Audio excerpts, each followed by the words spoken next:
So Hare Krishna, welcome to everyone for the session 3. We will be discussing chapter 2, the remaining portion, and chapter 3 of Bhagavad Gita. तो दूसरा अध्याय आधा हमारा रह गया है. हमने सिर्फ आत्म तत्व की चर्चा की थी पहले सेशन में, और अब हम करेंगे श्लोका नंबर 31 से 72 तक, और साथ ही साथ हम चैप्टर 3 भी करेंगे. तो इतना सब कुछ इकट्ठे कैसे कर लेंगे, क्योंकि उसके अंदर जो सब्जेक्ट मैटर कर्म योग का है जो चैप्टर 3 के अंदर, वो काफी हद तक चैप्टर 2 के अंदर ओवरलैपिंग रहेगा. तो इसीलिए together we can do the entire subject matter. तो हम लोग शुरू करते हैं and we will be chanting few shlokas. कुछ श्लोक हम लोग ने सिलेक्ट किए हैं चैप्टर 2 एंड चैप्टर 3 से. तो हम लोग पहले श्लोक उच्चारण करेंगे और उसके बाद हम अपना सेशन शुरू करेंगे. So I will share the screen. Okay, सबसे पहले मंगलाचरण करते हैं. ओम नमो भगवते वासुदेवाय. ओम नमो भगवते वासुदेवाय. ओम नमो भगवते वासुदेवाय. तो पिछली बार भी मैंने थोड़ा आप लोगों को बताया था कि श्लोक उच्चारण करने में जिन लोगों को संधि में दिक्कत आती है, तो उनके लिए हम लोगों ने यहाँ स्क्रीन पर संधि विच्छेद के साथ ही प्रस्तुत किया है श्लोक. तो जो नीचे आपके श्लोक के हर शब्द और उसका अर्थ लिखा हुआ है, जो डार्क कलर में लिखा है वो शब्द लिखा है श्लोक का, तो इधर से भी आप पढ़ सकते हैं और बड़े आराम से आप श्लोक को उच्चारण कर सकते हैं. जैसे कि एक उदाहरण इस श्लोक में, श्लोक का है विषया विनिवर्तन्ते निराहारस्य देहिना रसवर्जम रसोप्यस्य परम दृष्ट्वा निवर्तते. तो अगर कोई यहाँ से नहीं पढ़ पा रहा है तो यहाँ से पढ़ सकता है विषया विनिवर्तन्ते निराहारस्य देहिनः रसवर्जम रस अपि अस्य परम दृष्ट्वा निवर्तते. तो बहुत सरल हो जाएगा. विषया विनिवर्तन्ते निराहारस्य देहिनः रसवर्जम रसोप्यस्य परम दृष्ट्वा निवर्तते. श्लोक 2.62. ध्यायतो विषयान् पुंसः संगस्तेषुपजायते संगात् संजायते कामः कामात् क्रोधाभिजायते. श्लोक 3.9. यज्ञात् कर्मणोऽन्यत्र लोकोऽयं कर्मबन्धनः तदर्थं कर्म कौन्तेय मुक्तसंगः समाचर. श्लोक 3.13. यज्ञशिष्टाशिना सन्तो मुच्यन्ते सर्वकिल्बिषः भुञ्जते ते त्वघं पापा ये पचन्ति आत्मकारणात्. श्लोक 3.21. यद्यद् आचरति श्रेष्ठः तत्तद् एव तरो जनः स यत् प्रमाणं कुरुते लोकस्तद् अनुवर्तते. श्लोक 3.37. श्री भगवानुवाच कामेशा क्रोधेशा रजोगुणा समुद्भवः महाशनो महापाप्मा विद्धि एनमेव वैरिणम्. चैप्टर 2 पर हम आते हैं. एक छोटा सा रिकैप करते हैं. अध्याय 2 में 5 डिवीजन थे. पहले 10 श्लोक थे अर्जुन का समर्पण, और उसके बाद 11 से 30 श्लोक जो था वो आत्मा का ज्ञान था. ये 2 सेक्शंस हम कर चुके हैं. आज हम 31 से 38 2 प्रकार के कौन से धर्म भगवान यहाँ पर मेंशन करेंगे वो बताएंगे. फिर निष्काम कर्म और बुद्धि योग के माध्यम से कृष्ण अर्जुन को ये संदेश देंगे कि उसे युद्ध करना चाहिए. और अंत में अर्जुन ये प्रश्न पूछेंगे कि स्थित प्रज्ञ यानी कि ऐसे व्यक्ति जो स्थित है अपने अध्यात्म के मार्ग में, उसके क्या लक्षण होते हैं, उनके क्या गुण होते हैं, और उन गुणों को कैसे कोई व्यक्ति अर्जित कर सकते. तो ये आज का डिस्कशन चैप्टर 2 का रहेगा. तो 2 प्रकार के धर्म. तो हमने देखा था पहले अध्याय में कि अर्जुन ने बहुत सारे धार्मिक रीजंस दिए थे फॉर नॉट फाइटिंग. तो अर्जुन ने कहा था कि अगर मैं युद्ध करूंगा तो पूरी प्रजा जो है वो नष्ट हो जाएगी, उसमें वर्ण संकर आ जाएगा, कुल धर्म जो है नष्ट हो जाएगा. कुल धर्म नष्ट होने की वजह से स्त्रियां पतित हो जाएंगी, और स्त्रियां पतित होने की वजह से जो है पूरे समाज में जो अस्त व्यवस्था अस्त व्यस्त हो जाएगा समाज और एक वर्ण संकर पैदा हो जाएगा, अच्छी प्रोजेनी नहीं होगी और पूरी इकोनॉमिक डेवलपमेंट, सोशल डेवलपमेंट जो है वो खत्म हो जाएगी। और ये भी कहा था कि इतना पाप जो है मुझे लगेगा स्वजनों और अपने गुरु की हत्या करने के लिए। मगर भगवान ने रिस्पॉन्स यहाँ सेकंड चैप्टर में भगवान ये देंगे कि अगर कोई व्यक्ति अपने स्वधर्म का पालन नहीं करता है तो उससे उसे जो पाप लगता है उससे अर्जुन को कृष्ण बचाना चाहते हैं और कहेंगे कि क्षत्रिय धर्म का ना पालन करने पर तुम्हें अधर्म लगेगा। तो दो प्रकार के धर्म हैं, दो प्रकार के धर्म हैं। थोड़ा सा भगवत गीता से देखेंगे, उसके बाद शुरू करेंगे। तो कृष्ण पहले तो अर्जुन को ये बता चुके हैं कि आत्मा का ज्ञान देते हुए कि आप ये नहीं समझ सकते कि आपको युद्ध जो करना है उसमें जो आपके स्वजन खड़े हैं वो स्वजन जो है उनका कभी ना कभी तो हनन होना ही है, उनके शरीर का हनन कभी ना कभी होना ही है। तो इसी बात को सिद्ध करते हुए भगवान ने आत्मा का ज्ञान दिया और उसके बाद भगवान अलग तरीके से अब यहाँ पूरी स्ट्रैटेजी चेंज कर रहे हैं और अब यहाँ कर्मयोग के द्वारा, कर्मयोग के सिद्धांत की चर्चा करते हुए कृष्ण अर्जुन को ये बताएंगे कि क्यों उन्हें अपने धर्म का पालन करना चाहिए, क्षत्रिय धर्म का पालन करना चाहिए और ऐसा करते हुए वो सिद्धि प्राप्त कर सकते हैं। और अर्जुन के माध्यम से हम लोगों को भी बताएंगे कि किस प्रकार से अगर कोई स्वधर्म का पालन करता है एक डिटैच्ड तरीके से, अनासक्त रूप में अपने धर्म का पालन करता रहता है तो कर्म बंधनों से वो मुक्त हो जाता है और यही सार है पूरे कर्मयोग। कृष्ण कहते हैं क्षत्रिय होने के नाते अपने विशिष्ट धर्म का विचार करते हुए तुम्हें जानना चाहिए कि धर्म के लिए युद्ध करने से बढ़कर तुम्हारे लिए कोई कार्य नहीं है, अतः तुम्हें संकोच करने की कोई आवश्यकता नहीं है। तो क्षत्रिय धर्म का पालन करने की यहाँ पर भगवान ने बात की। अब यहीं पर श्रील प्रभुपाद एक्सप्लेन करते हैं कि स्वधर्म दो प्रकार के होते हैं। पहला तो स्वधर्म वो होता है जो हमारे शरीर से रिलेटेड होता है। अब देखिए यहाँ पहले भगवान बता चुके हैं कि हम शरीर तो है नहीं, आत्मा है। फिर अब यहाँ भगवान शरीर के धर्म की बात क्यों कर रहे हैं? क्योंकि जब तक आत्मा मुक्ति प्राप्त नहीं कर लेती तब तक आत्मा जो है शरीर के अंदर बद्ध है और शरीर के धर्म का भी उसे पालन करना होता है। तो दो प्रकार के धर्म जो भगवत गीता बताती है, पहला है वर्णाश्रम धर्म।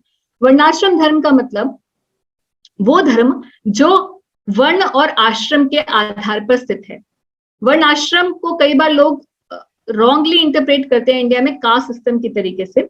4th चैप्टर में हम डिस्कस करेंगे कि कैसे वर्णाश्रम कास्ट सिस्टम नहीं है and it has been misinterpreted and misrepresented as the caste. तो स्वधर्म पहला है वो जो हमारे शरीर से रिलेटेड है, यानी कि अगर आपका शरीर जो है वो गृहस्थ आश्रम है, यानी कि आप गृहस्थ आश्रम में हैं तो गृहस्थी के नियम आपके ऊपर लगेंगे। अगर आप वानप्रस्थ में हैं वानप्रस्थ के नियम लगेंगे। कोई संन्यास आश्रम में है तो संन्यास के नियम लगेंगे। कोई ब्रह्मचारी है तो ब्रह्मचर्य आश्रम के उस पर नियम लगेंगे। उन नियमों के आधार पर उसे अपना जीवन जीना होता है। और क्योंकि ये सब धर्म जो गृहस्थ, ब्रह्मचारी या ब्राह्मण के हैं, क्षत्रिय के हैं, हमारे वर्ण और आश्रम से संबंधित है, ये तो हमारे शरीर से ही रिलेटेड है और शरीर हम हैं ही नहीं। तो इसीलिए इस वर्णाश्रम से ऊपर भी एक कुछ होना चाहिए जो कि आत्मा से रिलेटेड होना चाहिए। तो वो जो धर्म है वो है परोधर्म या भागवत धर्म, जिसके बारे में हमने चैप्टर 1 में भी डिस्कस किया। तो दो प्रकार के स्वधर्म है, पहला वर्णाश्रम धर्म जो शरीर से रिलेटेड है और दूसरा भागवत धर्म जो हमारे शरीर से नहीं हमसे रिलेटेड है, क्योंकि हम क्या है, शरीर नहीं, हम आत्मा है। तो आत्मा का धर्म भी निभाना है और शरीर का धर्म भी निभाना है जब तक कि आत्मा मुक्ति की अवस्था में नहीं पहुंच। और जब व्यक्ति मुक्ति की अवस्था में पहुंच जाता है तो उसके लिए वर्णाश्रम के धर्म नहीं रह जाते, केवल उसके लिए भागवत धर्म रह जाता है, यानी कि भगवान की सेवा करना ही उसका धर्म है। उसके अलावा जो भी हमारे वर्ण और आश्रम से संबंधित धर्म है वो उसके लिए वो बद्ध नहीं होता है वो व्यक्ति। तो पढ़ते हैं इसी बात को। स्वधर्म दो प्रकार का होता है। जब तक मनुष्य मुक्त नहीं हो जाता तब तक मुक्ति प्राप्त करने के लिए धर्म के अनुसार शरीर विशेष के कर्तव्य करने होते हैं। जब वह मुक्त हो जाता है तो उसका विशेष कर्तव्य या स्वधर्म आध्यात्मिक हो जाता है और देह बुद्धि में नहीं रहता। तो इस प्रकार से दो प्रकार के स्वधर्म यहाँ भगवान ने बताए। अर्जुन को भगवान स्वधर्म की अब शिक्षा क्यों देने लगे? क्योंकि भगवान ने पहले तो एक स्ट्रैटेजी से अर्जुन को समझाया कि आप शरीर का हनन तो कर ही नहीं सकते, इसलिए अपने कर्तव्य का पालन करो। आज नहीं तो कल आपके स्वजनों ने मरना है, क्योंकि सब लोग आत्मा है और मरने के बाद भी उनका अस्तित्व खत्म नहीं होने वाला, इसलिए आपको शोक करने की कोई आवश्यकता नहीं है। दूसरा रीजनिंग भगवान यहाँ दे रहे हैं कि अपने स्वधर्म का पालन अगर करोगे तो तुम धार्मिक पथ पे चलोगे, और अगर स्वधर्म का पालन नहीं करोगे, यानी कि युद्ध नहीं करोगे, क्षत्रिय के धर्म का पालन नहीं करोगे, तो तुम्हें अधर्म का पाप लगेगा। क्योंकि अर्जुन ने कहा था कि मैं पाप नहीं ग्रहण करना चाहता युद्ध में आकर तो यहाँ भगवान कह रहे हैं कि वे क्षत्रिय सुखी हैं जिन्हें ऐसे युद्ध के अवसर अपने आप प्राप्त होते हैं, जिससे उनके लिए स्वर्ग लोक के द्वार खुल जाते हैं। तो क्षत्रिय जो धर्म युद्ध में अपना कर्तव्य निभाते हैं युद्ध करने से, तो अगर वो जीत जाते हैं तो उन्हें भोग मिलता है, और अगर वो मर जाते हैं, वीरगति को प्राप्त होते हैं, तो उन्हें आगे स्वर्ग की प्राप्ति होती है। तो भगवान कह रहे हैं कि किंतु यदि तुम युद्ध करने के स्वधर्म को संपन्न नहीं करते तो तुम्हें निश्चित रूप से अपने कर्तव्य की उपेक्षा करने का पाप लगेगा। तो भगवान कह रहे हैं कि युद्ध ना करने से पाप नहीं लगेगा, और अगर युद्ध करोगे, स्वधर्म का पालन करोगे, तब तुम्हें पाप नहीं लगेगा। एंड वाइस वर्सा, अगर आप जो अर्जुन की रीजनिंग थी कि मैं युद्ध नहीं करना चाहता क्योंकि मुझे पाप लगेगा, तो उस रीजनिंग का भगवान जो है यहाँ पे खंडन कर रहे हैं। और इसी को बोलते हुए कहते हैं कि यदि तुम युद्ध में मारे जाओगे तो स्वर्ग प्राप्त करोगे, या यदि तुम जीत जाओगे तो पृथ्वी का साम्राज्य का भोग करोगे। तो इसलिए दोनों ही केसेस में you have a win win situation.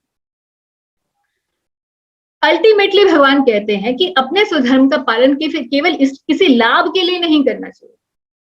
Ultimate instruction भगवान यहाँ अर्जुन को कर्मयोग की देते हुए कहते हैं कि अनासक्त रूप से अपने कर्तव्य का पालन करते हुए व्यक्ति अगर जीवन निर्वाह करता है तो उसे अपने स्वधर्म का पालन करने में कोई पाप नहीं लगता। तुम सुख या दुख, हानि या लाभ, विजय या पराजय का विचार किए बिना युद्ध के लिए ही युद्ध करो, यानी कि do your duty because it is to be done. ऐसा करने पर तुम्हें कोई पाप नहीं लगेगा। तो अनासक्त रूप से अगर कोई व्यक्ति अपने कर्तव्य का पालन करता है तो कर्म के बंधन से वो मुक्त हो सकता है। इसी को भगवान दूसरे अध्याय में भी कहते हैं। प्रभुपाद यहाँ बताते हैं कि यहाँ पर जो बुद्धि योग या निष्काम कर्म योग जिसके बारे में भगवान चर्चा किए हैं, ये वास्तव में भक्ति योगी है, क्योंकि निष्काम रूप से वही व्यक्ति काम कर सकता है जो कि भक्त बन चुका हो। जो भक्त नहीं है, भगवान की भक्ति में संलग्न नहीं है, ऐसे व्यक्ति के लिए निष्काम हो पाना संभव नहीं है।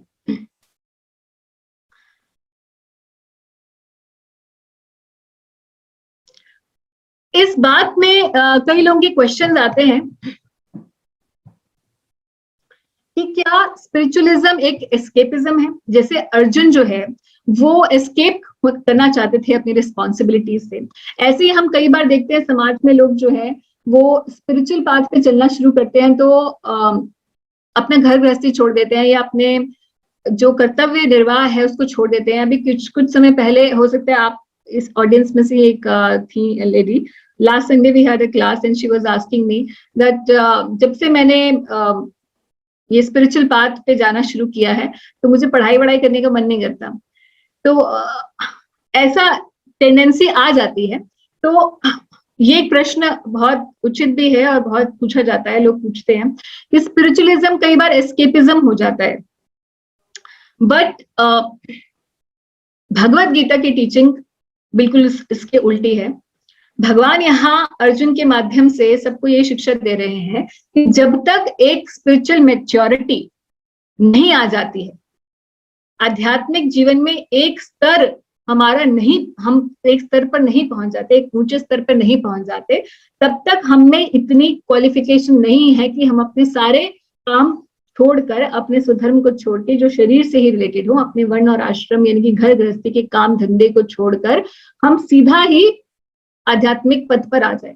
यानी कि दोनों को बैलेंस करते हुए हमें चलना चाहिए। अर्जुन को भी भगवान यही कह रहे हैं कि आप युद्ध ना करके एक एस्केपिज्म के रास्ते पर मत जाइए, rather you do your duty in a detached way for my pleasure, and then that is the path of spirituality. तो ये दो चीजें हमने इसमें सीखी कि सनातन धर्म यानी कि भागवत धर्म, इसको सनातन धर्म कहिए, परो धर्म कहिए, ये भागवत धर्म कहिए, और स्वधर्म वर्णाश्रम धर्म दोनों ही जरूरी हैं। जब तक हम देह के अंदर हैं तब तक हमें इन दोनों कामों को करना है, यानी कि अपनी मटेरियल रिस्पॉन्सिबिलिटीज को भी करना है, एट द सेम टाइम हमें स्पिरिचुअल रिस्पॉन्सिबिलिटीज को भी करना है। अगर हम अपनी सिर्फ मटेरियल रिस्पॉन्सिबिलिटीज को ही करते हैं तो लोग जो है कई बार कंफ्यूज हो जाते हैं, बोलते हैं कि भगवत गीता तो सिर्फ कर्मयोग के बारे में ही है, भगवत गीता में तो लिखा है कि कर्म ही प्रधान है। ऐसे व्यक्ति सिर्फ अपने पूरे जीवन में काम धंधा करते हैं, अपने शरीर से रिलेटेड सब काम करते हैं, पैसा कमाते हैं, घर गृहस्थी चलाते हैं, खूब बिजनेस करते हैं, सब कुछ करते हैं, मगर अपनी आत्मा के लिए जो वो खुद हैं उसके लिए कुछ नहीं करते। तो फिर ऐसा जीवन निष्फल है। यानी कि कर्मयोग ये नहीं सिखा रहा है कि सिर्फ आप काम करते जाइए एक like a machine. That is not the idea of कर्मयोग। कर्मयोग ये कहता है कि अपने सारे कर्मों को, नियत कर्मों को व्यक्ति करे, मगर अनासक्त रूप से करे, भगवान विष्णु की प्रसन्नता के लिए करे। जब ऐसा करता है तो कर्म बंधन से वो मुक्त। और साथ ही साथ सनातन धर्म यानी कि भागवत धर्म जो कि हमारी आत्मा से रिलेटेड है, उसे भी हमें साथ साथ करना होगा। शरीर के धर्म भी निभाने हैं और आत्मा का जो धर्म है वो भी निभाना है। और इसी प्रकार से धीरे धीरे धीरे धीरे हमारी स्पिरिचुअल प्रोग्रेस होती है इस बात पर।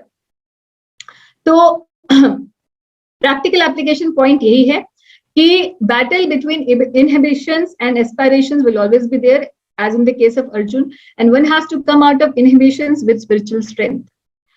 And violence has its own place in establishing peace when required. Violence जो है पुलिस भी करती है, कई बार सर्जन्स भी violence करते हैं। कैसे करते हैं? They cut open the body, but that is for our benefit. तो इसी तरीके से भगवान यहाँ बता रहे हैं कि अर्जुन को हिंसा करना, अर्जुन के द्वारा जो हिंसा करवा रहे हैं भगवान, वो पीस को स्टैब्लिश करवाने के लिए कर रहे हैं। इसीलिए violence has its own place. Violence and non violence both have their own place. Bhagavad Gita के बारे में लोग पूछते हैं कि क्या ये हिंसा को बढ़ावा देने वाला ग्रंथ है या अहिंसा को बढ़ावा देने वाला, क्योंकि दोनों ही बातें इस ग्रंथ के अंदर लिखी हैं। मगर ना तो ये हिंसा को बढ़ाने वाला है, ना ही अहिंसा को बढ़ाने वाला। ये कहता है, ये ग्रंथ कहता है कि दोनों की अपनी जरूरत है, जरूरत के समय दोनों कामों को करना चाहिए। और इससे भी ऊपर इन हिंसा और इन मॉरल कोड से ऊपर भी जो मोस्ट इंपॉर्टेंट कोड है आत्मा का ज्ञान और भगवत ज्ञान, उसका पालन करने की कोशिश करनी चाहिए। तो अगले सेक्शन पे चलते हैं, निष्काम कर्मयोग और बुद्धि योग का जो सेक्शन है।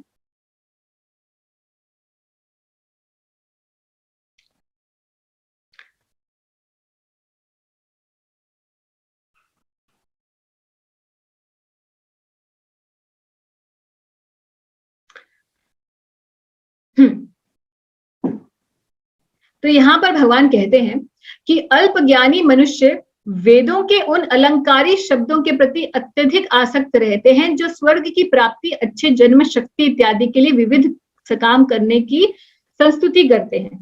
इंद्र तृप्ति तथा ऐश्वर्यमय जीवन की अभिलाषा के कारण वे कहते हैं कि इससे बढ़कर और कुछ नहीं है। तो यहाँ भगवान कह रहे हैं कि वेदों के अंदर बहुत सारा सेक्शन ऐसा है जो कि कर्म कांडीय है, यानी कि केवल स्वर्ग प्राप्ति के लिए या अच्छा कुछ भी इस समाज में अच्छा पद या पैसा अर्जित करने के लिए। हमने देखा है कि कई बार हम जब सनातन धर्म के मंदिरों में जाते हैं तो हम बोलते हैं कि पंडित जी हमारे घर में ये दिक्कत हो रही है, तो पंडित जी बोलते हैं ऐसे ये पूजा करा लीजिए, ये मंत्र जप कर लीजिए, तो आपका ये काम जो है सुधर जाएगा। तो वो वेदों के उन पोर्शंस को हमें दिखा रहे होते हैं, उनसे बता रहे होते हैं जो कि यहाँ भगवान जिसकी निंदा कर रहे हैं एक तरीके से, और कह रहे हैं कि ऐसा ज्ञान जो है वो अल्प ज्ञानी मनुष्यों के लिए होता है, क्योंकि वो केवल क्या चाहते हैं, धर्म का पालन करके अपने काम इच्छा की पूर्ति कराना चाहते हैं। मगर भगवान फिर आगे क्या कहते हैं कि इनको अल्प ज्ञानी क्यों कहा है। तो बात कहते हैं कि साधारणतः सब लोग अत्यंत बुद्धिमान नहीं होते और वे अज्ञान के कारण वेदों के कर्मकांड भाग में बताए गए सकाम कर्मों के प्रति अत्यधिक आसक्त रहते हैं। वे स्वर्ग में जीवन का आनंद उठाने के लिए इंद्र तृप्ति कराने वाले प्रस्तावों से अधिक और कुछ नहीं चाहते। वेदों में स्वर्गलोक पहुंचने के लिए अनेक यज्ञों की संस्तुति है, जिनमें ज्योतिषोम यज्ञ प्रमुख है। वास्तव में वेदों में कहा गया है कि जो स्वर्ग जाना चाहता है उसे यज्ञ संपन्न करना चाहिए। और अल्पज्ञानी पुरुष सोचते हैं कि वैदिक ज्ञान का सारा अभिप्राय इतना ही है, तो वेदों में और भी कुछ है। जी हाँ, क्या है? ऐसे लोगों के लिए कृष्ण भावनामृत के दृढ़ कर्म में स्थित हो पाना अत्यंत कठिन है। तो क्या चीज है जो कि वेदों में इसके अलावा है? भगवान कहते हैं कि जो लोग इंद्रिय भोग और भौतिक ऐश्वर्य के प्रति अत्यधिक आसक्त होने से ऐसी वस्तुओं से मोहग्रस्त होते हैं, उनके मन में भगवान के प्रति भक्ति का दृढ़ निश्चय नहीं होता। तो प्रॉब्लम क्या है? अगर हम भौतिक चीजों को प्राप्त करने के लिए वैदिक शास्त्रों का आधार लें, उसमें प्रॉब्लम ये है कि ऐसे कॉन्शियसनेस से भगवान के प्रति दृढ़ निश्चय व्यक्ति हो नहीं पाता, भक्ति उसके अंदर उदय नहीं हो पाती, और वो वेदों के जो असली अभिप्राय है भक्ति, उसको वो पकड़ नहीं पाता है। इसलिए भगवान आगे अर्जुन को कहते हैं कि वेदों में मुख्यतः प्रकृति के 3 गुणों का वर्णन हुआ है। हे अर्जुन, इन 3 गुणों से ऊपर उठो। यानी कि वेदों के अंदर जो मुख्यतः जो हम बात है कही गई है, वो 3 गुणों के अंदर ही रखने की बात है। मगर वेदों के अंदर ऐसा भी सेक्शन है जो व्यक्ति को 3 गुणों से ऊपर उठा के गुणातीत बना सकता है। तो बोल रहे हैं इन 3 गुणों से ऊपर उठो और क्या करो? आत्मपरायण बनो। यानी कि जो मैंने आत्मा का ज्ञान दिया उसके ऊपर तुम दृढ़ रहो। और उसके बाद ये बहुत इंपॉर्टेंट श्लोक जो भगवत गीता का है, हम सभी जानते हैं, बचपन से श्लोक को बोलते आ रहे हैं, कर्मण्येवाधिकारस्य श्लोक। और उसमें भगवान ये कहते हैं कि तुम्हें अपना कर्तव्य करने का अधिकार है, किंतु कर्म के फलों के तुम अधिकारी नहीं हो। तो कर्म के फल का मैं अधिकारी क्यों नहीं हूं? लोग कई बार ये प्रश्न पूछते हैं कि काम मैं करूं और उसका फल ना चाहूं, ऐसा कैसे हो सकता है? माने ये तो ऐसा हो गया कि मैं जॉब करने जाऊं मगर मुझे तनख्वाह ही नहीं मिलेगी, उसके लिए मैं अधिकारी नहीं हूं।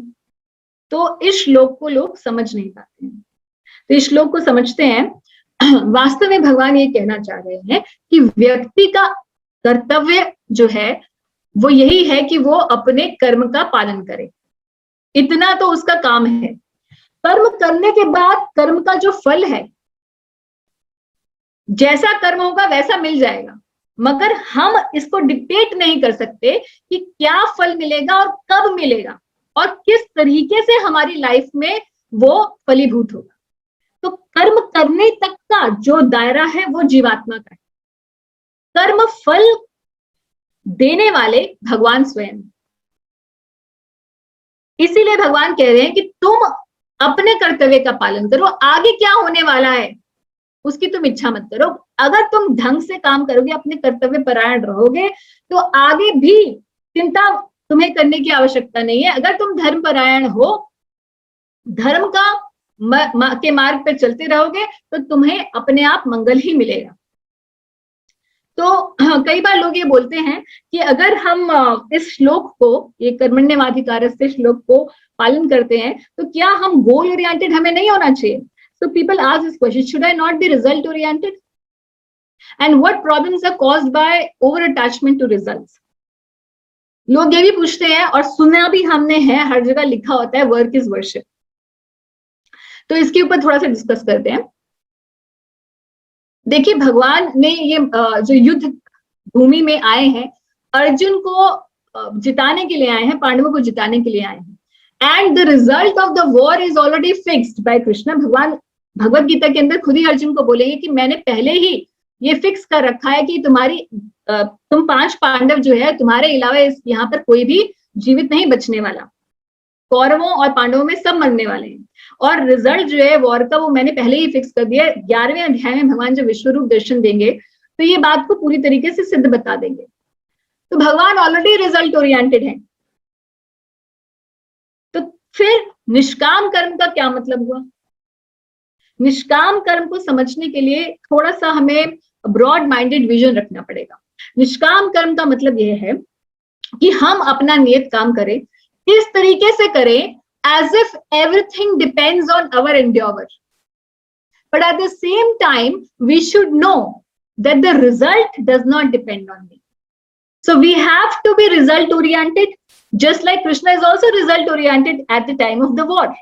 Pandavas are also result oriented, but they are not attached to the result. When one is result oriented, he will do his best to get the result.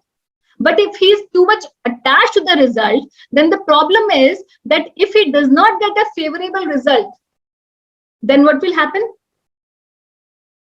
He will become depressed. He will take up to wrong habits. जैसे कि आजकल बहुत सारे बच्चे कर रहे हैं, IIT की प्रिपरेशन करते हैं, दिन रात पढ़ाई करते हैं, और उसके बाद मान लीजिए उनका रिजल्ट उस तरीके से नहीं आता जैसा उन्हें चाहिए, तो क्या करते हैं? Suicide. This is over attachment to the result.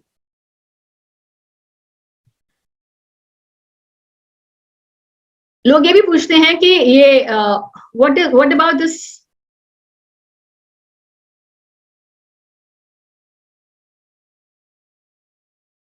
Work is worship.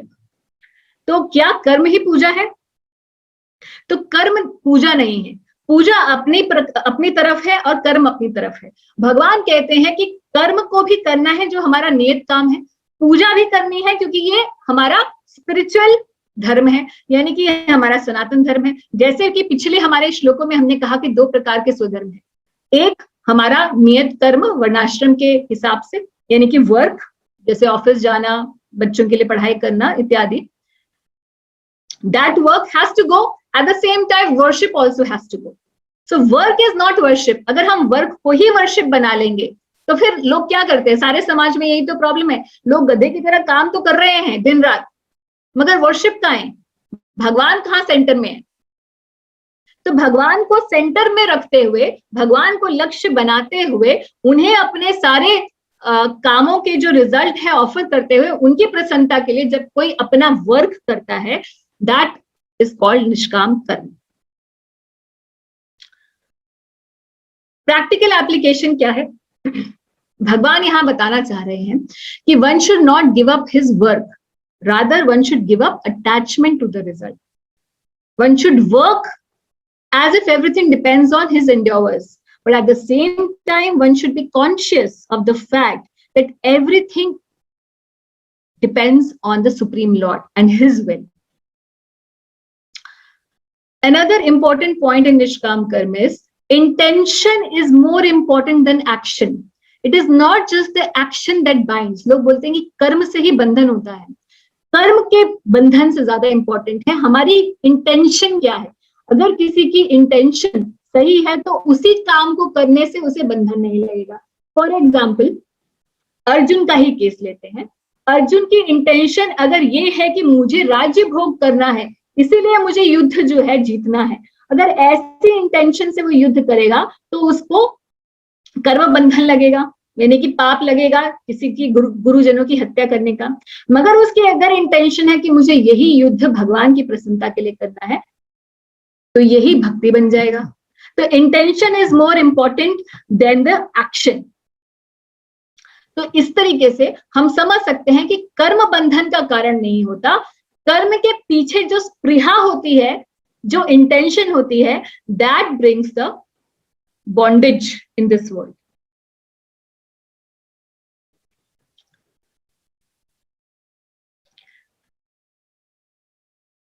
So ultimately भगवान इस पूरे सेक्शन को कंक्लूड करते हुए कहते हैं कि भाई कर्म करो या त्याग करो. अर्जुन का यही प्रश्न है, कर्म करूं या त्याग करके चला जाऊं, रिनाउंस कर दूं या काम करूं. तो भगवान कहते हैं work outside and renounce inside. अंदर से अपने आप की चेतना, आध्यात्मिक चेतना जगाओ, बाहर से समाज में जो करना है वो नियत काम करते चले जाओ. And work should not replace worship and worship should not interfere in the work. Both have to go parallelly. अंत में अर्जुन भगवान से ये प्रश्न पूछते हैं कि भाई एक बहुत जो उन्नत व्यक्ति है, उन्नत आध्यात्मिक चेतना वाला व्यक्ति जिसको स्थित प्रज्ञ कहा जाता है, सेज ऑफ स्टडी इंटेलिजेंस, ऐसे व्यक्ति के क्या गुण हैं वो हमें बताइए. तो भगवान वहां बताते हैं बहुत सारे गुण जो है, लिस्ट बताते हैं गुणों की, मगर उसमें सबसे इंपॉर्टेंट जो बातें हैं उनको हम लोग थोड़ा पढ़ेंगे।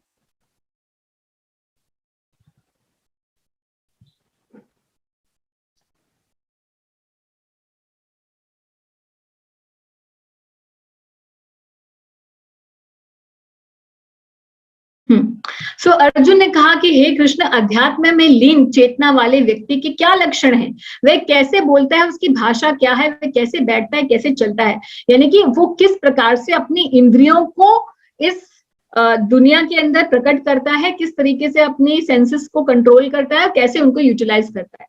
तो भगवान कहते हैं उत्तर में बहुत सारे लक्षण बताते हैं।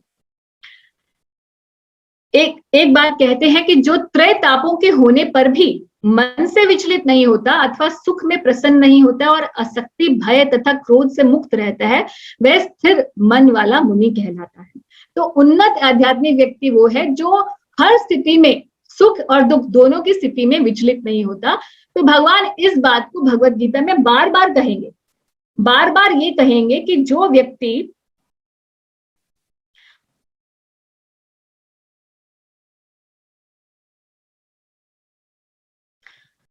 बार बार इस बात को कहेंगे कि जो व्यक्ति इक्विपॉइज्ड है, इक्विपॉइज्ड मतलब हर स्थिति में सम है, इक्वल है, सुख दुख, जय पराजय, ऐसा व्यक्ति जो है वो हमेशा माना जाना चाहिए कि वो अध्यात्म में बहुत ऊंचा है। या दूसरे शब्दों में कहें कि जब हम अध्यात्म में बहुत ऊंचे हो जाएंगे तो ही हमारी ऐसी स्थिति आ पाएगी। क्यों ऐसी स्थिति तभी क्यों आ पाएगी? क्योंकि हम पूर्णतः भगवान पे आश्रित हो जाएंगे।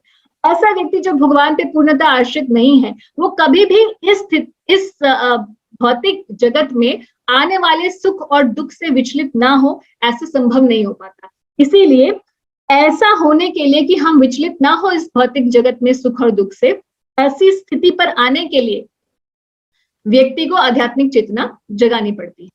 तो भगवान यहाँ कहते हैं कि जिस प्रकार कछुआ, एक एग्जाम्पल देते हुए कहते हैं कि जिस प्रकार कछुआ अपने अंगों को संकुचित करके खोल के भीतर कर लेता है, उसी तरह जो मनुष्य अपनी इंद्रियों को इंद्रिय विषयों से खींच लेता है, वह पूर्ण चेतना से में दृढ़ता पूर्वक स्थित होता है।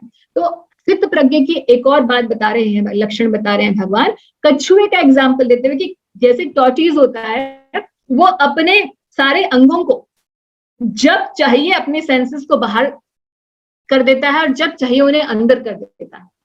उसका पूरा कंट्रोल होता है अपने लिम्स पर। So sometimes you can see the hands and the legs and the face, but sometimes you cannot see.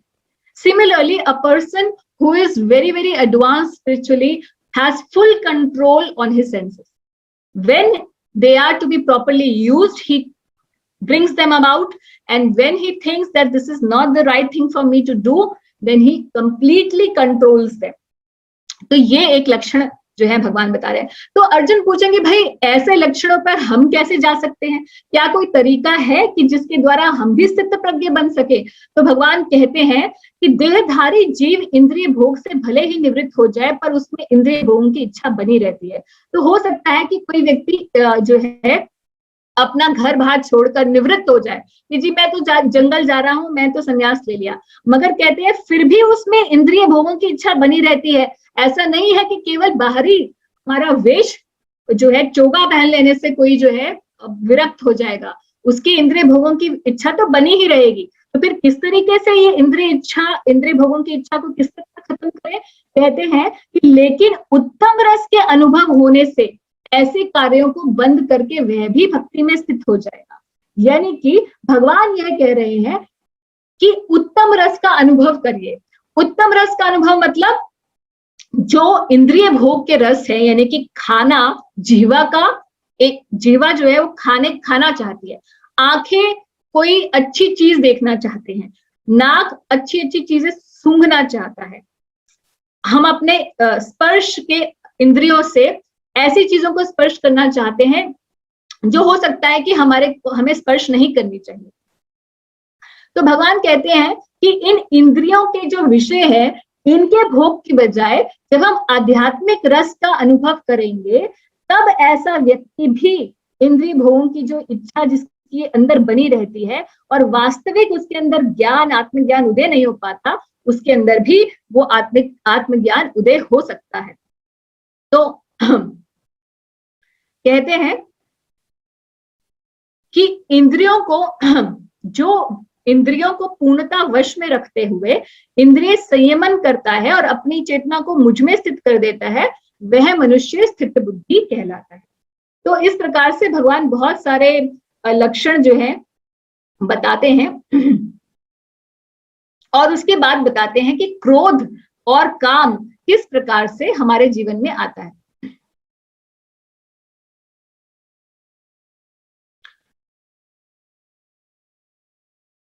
तो स्थित प्रज्ञ के लिए जैसे हमने बताया, उत्तम रस यानी कि हायर टेस्ट, जब हायर टेस्ट हमें जीवन में मिल जाता है तो हम अपने आप लोअर टेस्ट छोड़ देते हैं।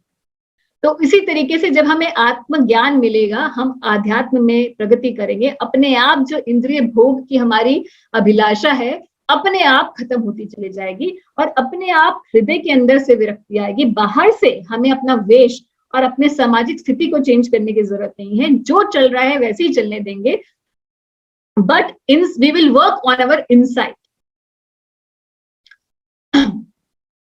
इसको करने का एक और तरीका भगवान बताते हैं भगवद गीता में। दूसरी बात बताते हुए कहते हैं कि रेगुलेटेड प्रिंसिपल्स ऑफ फ्रीडम, यानी कि कहते हैं कि आप रेगुलेटेड कर दे अगर सेंसेस को, जैसे हमने कछुए का एग्जांपल दिया भगवद गीता के अंदर, कि अगर कोई अपनी सेंसेस को रेगुलेटेड तरीके से रखता है तो अपने आप वो सेंसेस को कंट्रोल में लेके आ सकता है। मान लीजिए एक व्यक्ति तो ऐसा है जिसने पूरी तरीके से अपनी सेंसेस को आउट ऑफ कंट्रोल कर रखा है, जो मन करता है वही करता है, he is completely dictated by his mind and his senses, as opposed to a person जो रेगुलेटेड तरीके से अपनी सेंसेस को भोजन देता है। यानी कि एक एग्जाम्पल शास्त्रों के अंदर आता है, एक व्यक्ति जो पूरी तरीके से अपने मन के हिसाब से जो चाहिए वही खाता है, ऐसे व्यक्ति का अपने मन पर कोई, अपनी इंद्रियों पर कोई भी कंट्रोल नहीं है, as opposed to a person जिसको पता है कि मेरी इंद्रियां तो मुझे डिक्टेट करेंगी, तो now let me give them regulated sense enjoyment. कैसे? जो भी मैं खाऊंगा अच्छी अच्छी चीजें खाऊंगा मगर भगवान को अर्पित करके खाऊंगा। इस प्रकार से मेरी इंद्रियों की धीरे धीरे शुद्धि हो जाएगी। तो regulated principle of freedoms help us to slowly regulate our uncontrolled senses. Now, finally, in this chapter, Krishna instructs Arjun about lust, anger, and the way out.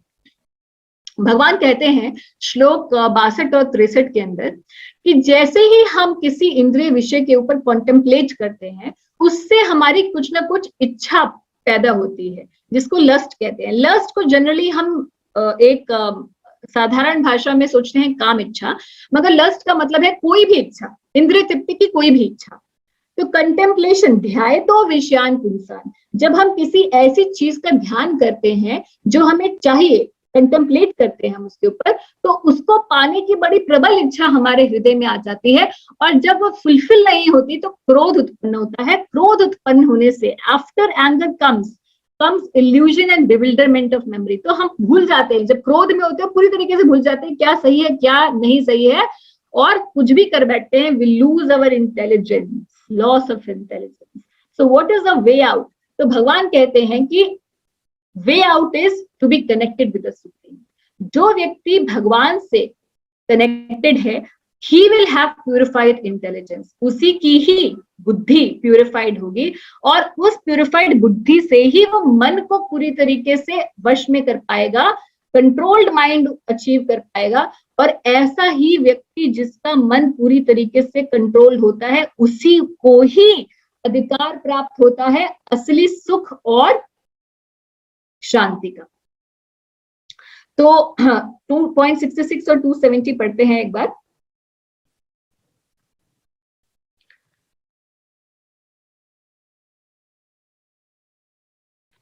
भगवान कहते हैं कि जो कृष्ण भावनामृत में परमेश्वर से संबंधित नहीं है, उसकी ना तो बुद्धि दिव्य होती है और ना ही मन स्थिर होता है, जिसके बिना शांति की कोई संभावना नहीं है। और शांति के बिना सुख कैसे हो सकता है? तो इसीलिए वे आउट ये है, इस निष्कर्ष ये है, मन को अगर कोई कंट्रोल करना चाहता है तो उसे अपनी बुद्धि को दिव्य बनाना पड़ेगा, और बुद्धि दिव्य तभी बन पाएगी जब तक कि उसका संबंध परमेश्वर के साथ स्थापित नहीं हो। ऐसा होने पर ही व्यक्ति को असली शांति और असली सुख प्राप्त हो सकता है। यही इस पूरे सेक्शन का निष्कर्ष है। और इसको कंक्लूड करते हुए भगवान अर्जुन को कहेंगे कि यह आध्यात्मिक तथा ईश्वरीय जीवन का पथ है, जिसे प्राप्त करके मनुष्य मोहित नहीं होता। यदि कोई जीवन के अंतिम समय में भी ऐसे स्थित हो तो वह भगवत धाम में प्रवेश कर सकता है।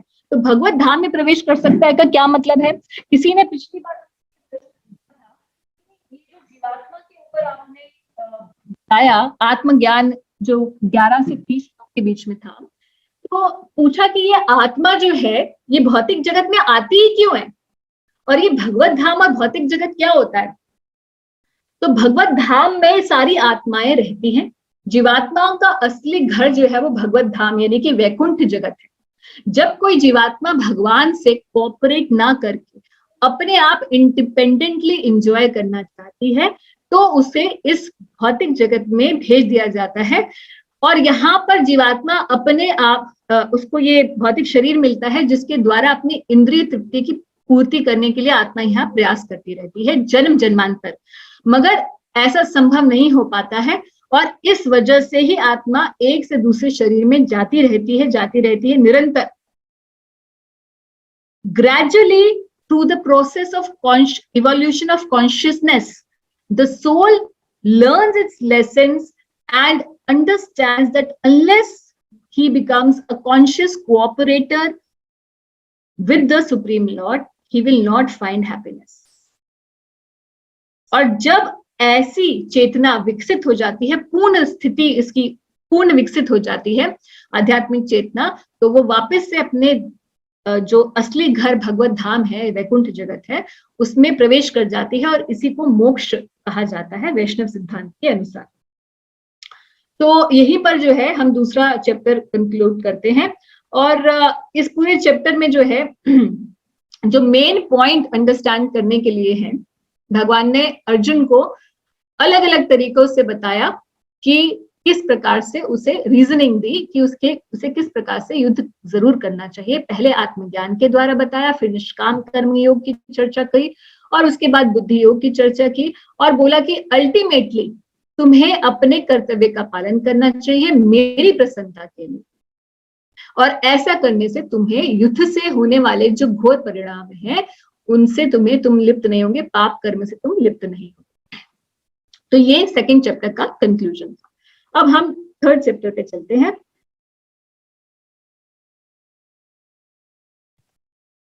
तीसरा अध्याय है कर्मयोग।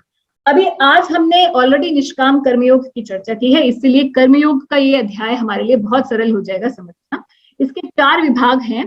चैप्टर वैसे तो लंबा है, मगर ultimate conclusion of this chapter is the same as we have read in the second chapter, the summary of निष्काम कर्म।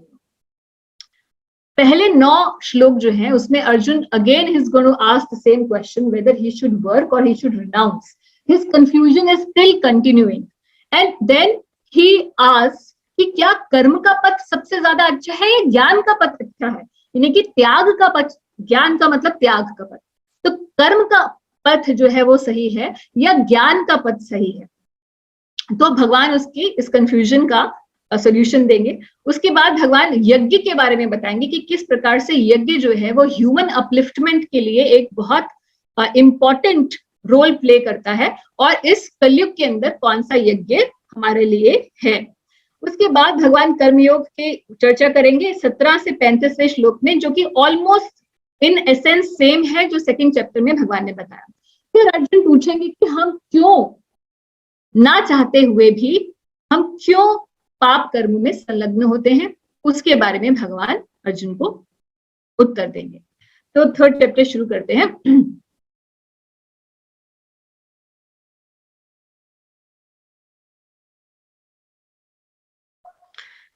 तो अर्जुन ने कहा हे जनार्दन, हे केशव, यदि आप बुद्धि को सकाम कर्म से श्रेष्ठ समझते हैं तो फिर आप मुझे इस घोर युद्ध में क्यों लगाना चाहते हैं? यानी कि त्याग का पथ, बुद्धि योग का पथ अगर सकाम कर्म से श्रेष्ठ है तो फिर तो मुझे त्याग के पथ पर जाना चाहिए, मुझे युद्ध नहीं करना चाहिए। कहते हैं कि आपके जो उपदेश हैं उनसे मेरी बुद्धि मोहित हो गई है, क्योंकि इंफॉर्मेशन ओवरलोड हो गया है अर्जुन के पास। आपके पास भी हो रहा होगा, क्योंकि ऐसा होता है, भगवत गीता बहुत ही इंटेंस सब्जेक्ट मैटर है, और क्योंकि हम एक ही घंटे के अंदर बहुत स्पीड से सारे कॉन्सेप्ट्स को जानने की कोशिश कर रहे हैं, तो कई बार ऐसा होता है, इंफॉर्मेशन ओवरलोड हो जाता है। अर्जुन को भी हो रहा है, इसलिए बोल रहे हैं कि मेरी बुद्धि मोहित हो गई है, मुझे समझ नहीं आ रहा पहले वाली इंस्ट्रक्शन सही थी या मतलब त्याग के पद की इंस्ट्रक्शन सही थी या कर्म के पद की इंस्ट्रक्शन सही थी। I am confused. कृपा करके निश्चय पूर्वक मुझे बताएं कि इनमें से मेरे लिए सर्वाधिक श्रेयकर क्या होगा, इन दोनों में से अच्छा कौन सा है? तो भगवान ने कहा, श्री भगवान ने कहा, हे निष्पाप अर्जुन, मैं पहले ही बता चुका हूं कि आत्म साक्षात्कार का प्रयत्न करने वाले दो प्रकार के पुरुष होते हैं। कुछ इसे ज्ञान योग के द्वारा समझने का प्रयास करते हैं और कुछ भक्तिमय सेवा के द्वारा। और कहते हैं कि न तो कर्म से विमुख होकर कोई कर्म फल से छुटकारा पा सकता है और न केवल संन्यास से सिद्धि प्राप्त की जा सकती है। तो कहते हैं कि भाई कोई ये सोचे कि भाई मैं अपने सारे, क्योंकि कर्म जो है वो बांधने वाला होता है इस जगत में, अच्छे काम करोगे तो अच्छा रिजल्ट मिलेगा, उसे भी भोगना पड़ेगा, और अगर बुरे काम करोगे तो उसको भी भोगना पड़ेगा, बुरा रिजल्ट मिलेगा।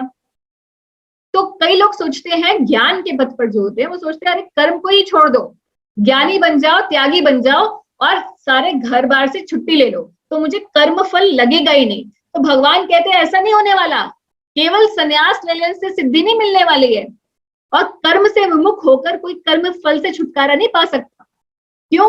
ऐसा क्यों है? क्योंकि आगे कहते हैं कि प्रत्येक व्यक्ति को प्रकृति से अर्जित गुणों के अनुसार विवश होकर काम करना पड़ता है।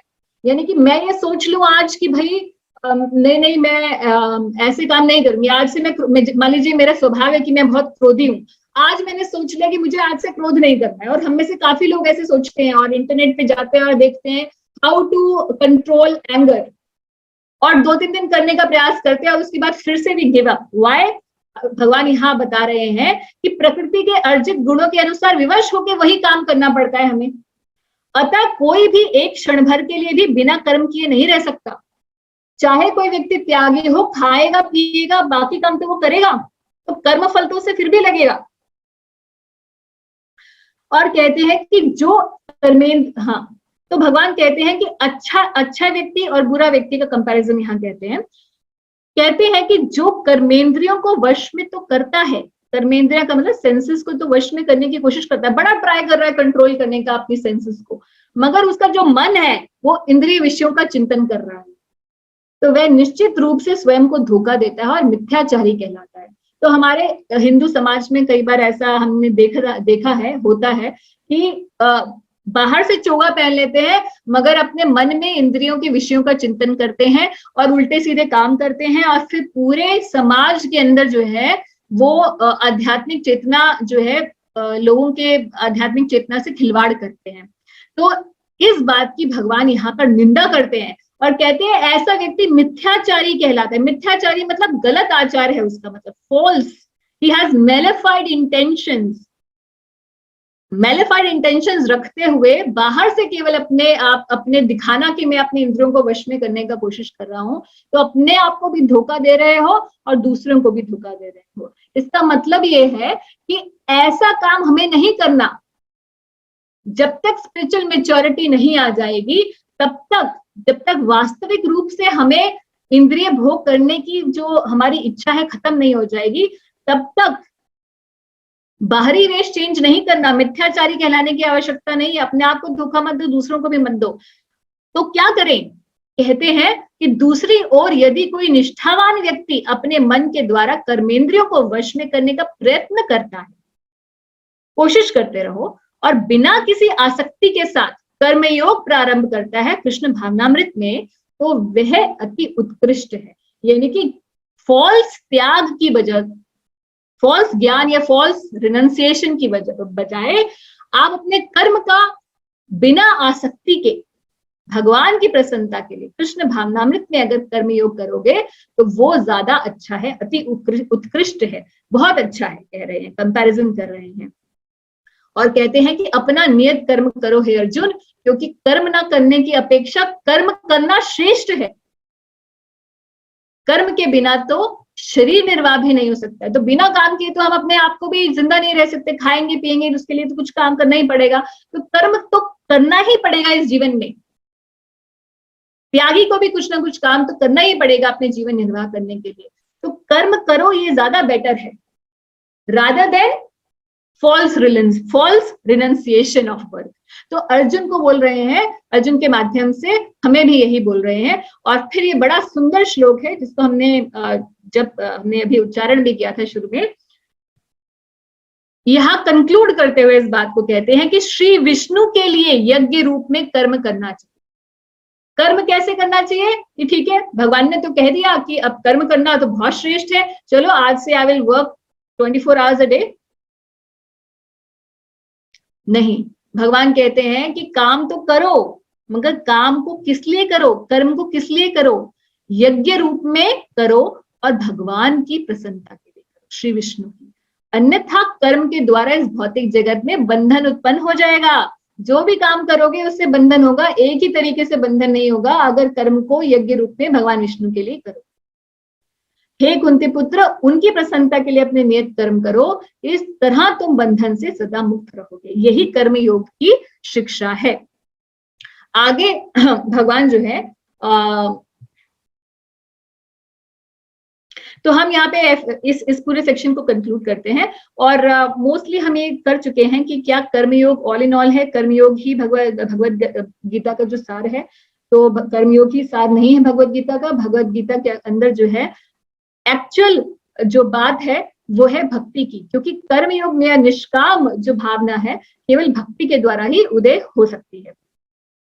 And sometimes people ask this question also कि I am performing my duties, isn't it enough to attain liberation? मैं तो सब कुछ अच्छा करता हूँ, किसी का मैंने आज तक बुरा नहीं किया, मुझे तो भगवान की प्राप्ति हो ही जानी चाहिए। नहीं, जब तक कि आप अपने कर्मों को भगवान विष्णु से जोड़ेंगे नहीं, कृष्ण से जोड़ेंगे नहीं, तब तक कर्म बंधन से मुक्ति नहीं मिलने वाली। तो हाँ, अब भगवान सेकंड पार्ट जो है शुरू करते हैं और बताते हैं कि किस प्रकार से यज्ञ जो है वो ह्यूमन अपलिफ्टमेंट के लिए बहुत जरूरी है। तो यज्ञ होता क्या है और साइकिल ऑफ यज्ञ क्या है, भगवान एक साइकिल के रूप में बताते हैं। श्लोक में हम पढ़ेंगे, मगर यहाँ थोड़ा ग्राफिक तरीके से समझते हैं कि यज्ञ जो है, यज्ञ उत्पन्न होता है हमारी वर्णाश्रम धर्म की जो प्रिस्क्राइब ड्यूटीज है उनके द्वारा। यानी कि ब्राह्मण, क्षत्रिय या जो भी गृहस्थ हैं उन्हें बोला जाता है आप यज्ञ करिए। यज्ञ के द्वारा जब देवता प्रसन्न होते हैं, भगवान विष्णु प्रसन्न होते हैं, तो प्रचुर मात्रा में रेन एंड वर्षा होती है। वर्षा के द्वारा अन्न की प्राप्ति होती है। अन्न जब आता है मनुष्य समाज के पास, तो फिर से वो उसके पास शक्ति होती है कि वो अपने जो जीवन शक्ति है उसका उदय होता है और वो फिर से अपनी वर्णाश्रम के धर्म की रिस्पॉन्सिबिलिटीज को निभाता है। और भगवान यहाँ कहते हैं कि ओरिजिन कहाँ से हुआ धर्म यज्ञ का। कहते हैं कि सृष्टि के प्रारंभ में ही समस्त प्राणियों के स्वामी प्रजापति ने विष्णु के लिए यज्ञ सहित मनुष्यों तथा देवताओं की संततियों को रचा और उनसे कहा कि तुम इस यज्ञ से सुखी रहो, क्योंकि इसके कारण इसके करने से तुम्हें सुख पूर्वक रहने तथा मुक्ति प्राप्त करने के लिए समस्त वांछित वस्तुएं प्राप्त हो सकेंगी। यानी कि सृष्टि की शुरुआत से ही भगवान विष्णु की प्रसन्नता के लिए यज्ञ दिया गया था। तो ये यज्ञ जो है, इसका अर्थ कोई ये ना समझे कि केवल जो होम होता है जिसमें हम अग्नि प्रज्वलित करते हैं और स्वाहा करते हैं, स्वाहा उच्चारण करते हैं, केवल उसी को ही यज्ञ कहा जाता है, ऐसा नहीं है। चौथे अध्याय में हम देखेंगे भगवान अलग अलग प्रकार के यज्ञों के बारे में बोलेंगे, जैसे कि भगवत गीता को पढ़ना सुनना ये भी अपने आप में यज्ञ है, स्वाध्याय यज्ञ कहा जाता है, श्रवण भी अपने आप में यज्ञ है। तो यहाँ प्रभुपाद जी बताते हैं कि कलयुग में वैदिक शास्त्रों ने संकीर्तन यज्ञ, भगवान के नामों का जो कीर्तन है, यानी कि हरे कृष्ण महामंत्र का जप जो है और कीर्तन है, उसका विधान किया है। और इस दिव्य विधि का प्रवर्तन चैतन्य महाप्रभु द्वारा इस युग के समस्त लोगों के उद्धार के लिए किया गया। तो श्रीमद् भागवतम में 11वें स्कंद में इसका उल्लेख हुआ है कि इस कलयुग में जो लोग पर्याप्त बुद्धिमान हैं, वे भगवान की उनके पार्षदों सहित संकीर्तन यज्ञ द्वारा पूजा करते हैं। तो संकीर्तन जो है, ये कली कालेर धर्म हरिनाम संकीर्तन, कलयुग का जो धर्म है वो हरिनाम का संकीर्तन करना है। हरिनाम संकीर्तन जो है, यही यज्ञ सबसे सुगम है और सभी दृष्टि से ये अलौकिक भी है। और भगवत गीता में 9वें अध्याय में भी इसकी संस्तुति की जा रही है। तो यहाँ भगवान कहते हैं कि यज्ञ जो है शुरू से, प्रकृति के आरंभ से ही दिया गया था, ताकि सारी आवश्यकताएं भी व्यक्ति की पूरी हो सके और साथ ही साथ मोक्ष प्राप्ति का द्वार भी उसके लिए खुल सके। आगे भगवान बड़ी इंपॉर्टेंट चीज बता रहे हैं, कहते हैं कि इस यज्ञ के द्वारा जो अर्पित भोजन है, यानी कि मैंने जैसे बताया कि केवल होम ही यज्ञ नहीं होता, भगवान की प्रसन्नता के लिए किसी भी चीज को दिया जाना उसे यज्ञ कहा जाता है। कोई भी काम भगवान की प्रसन्नता के लिए किया जाए उसे यज्ञ कहा जाता है। नटशेल भगवान कहते हैं कि भगवान के भक्त सभी प्रकार के पापों से मुक्त हो जाते हैं। भाई कैसे हो जाते हैं? क्योंकि वे यज्ञ से अर्पित किए भोजन को ही खाते हैं।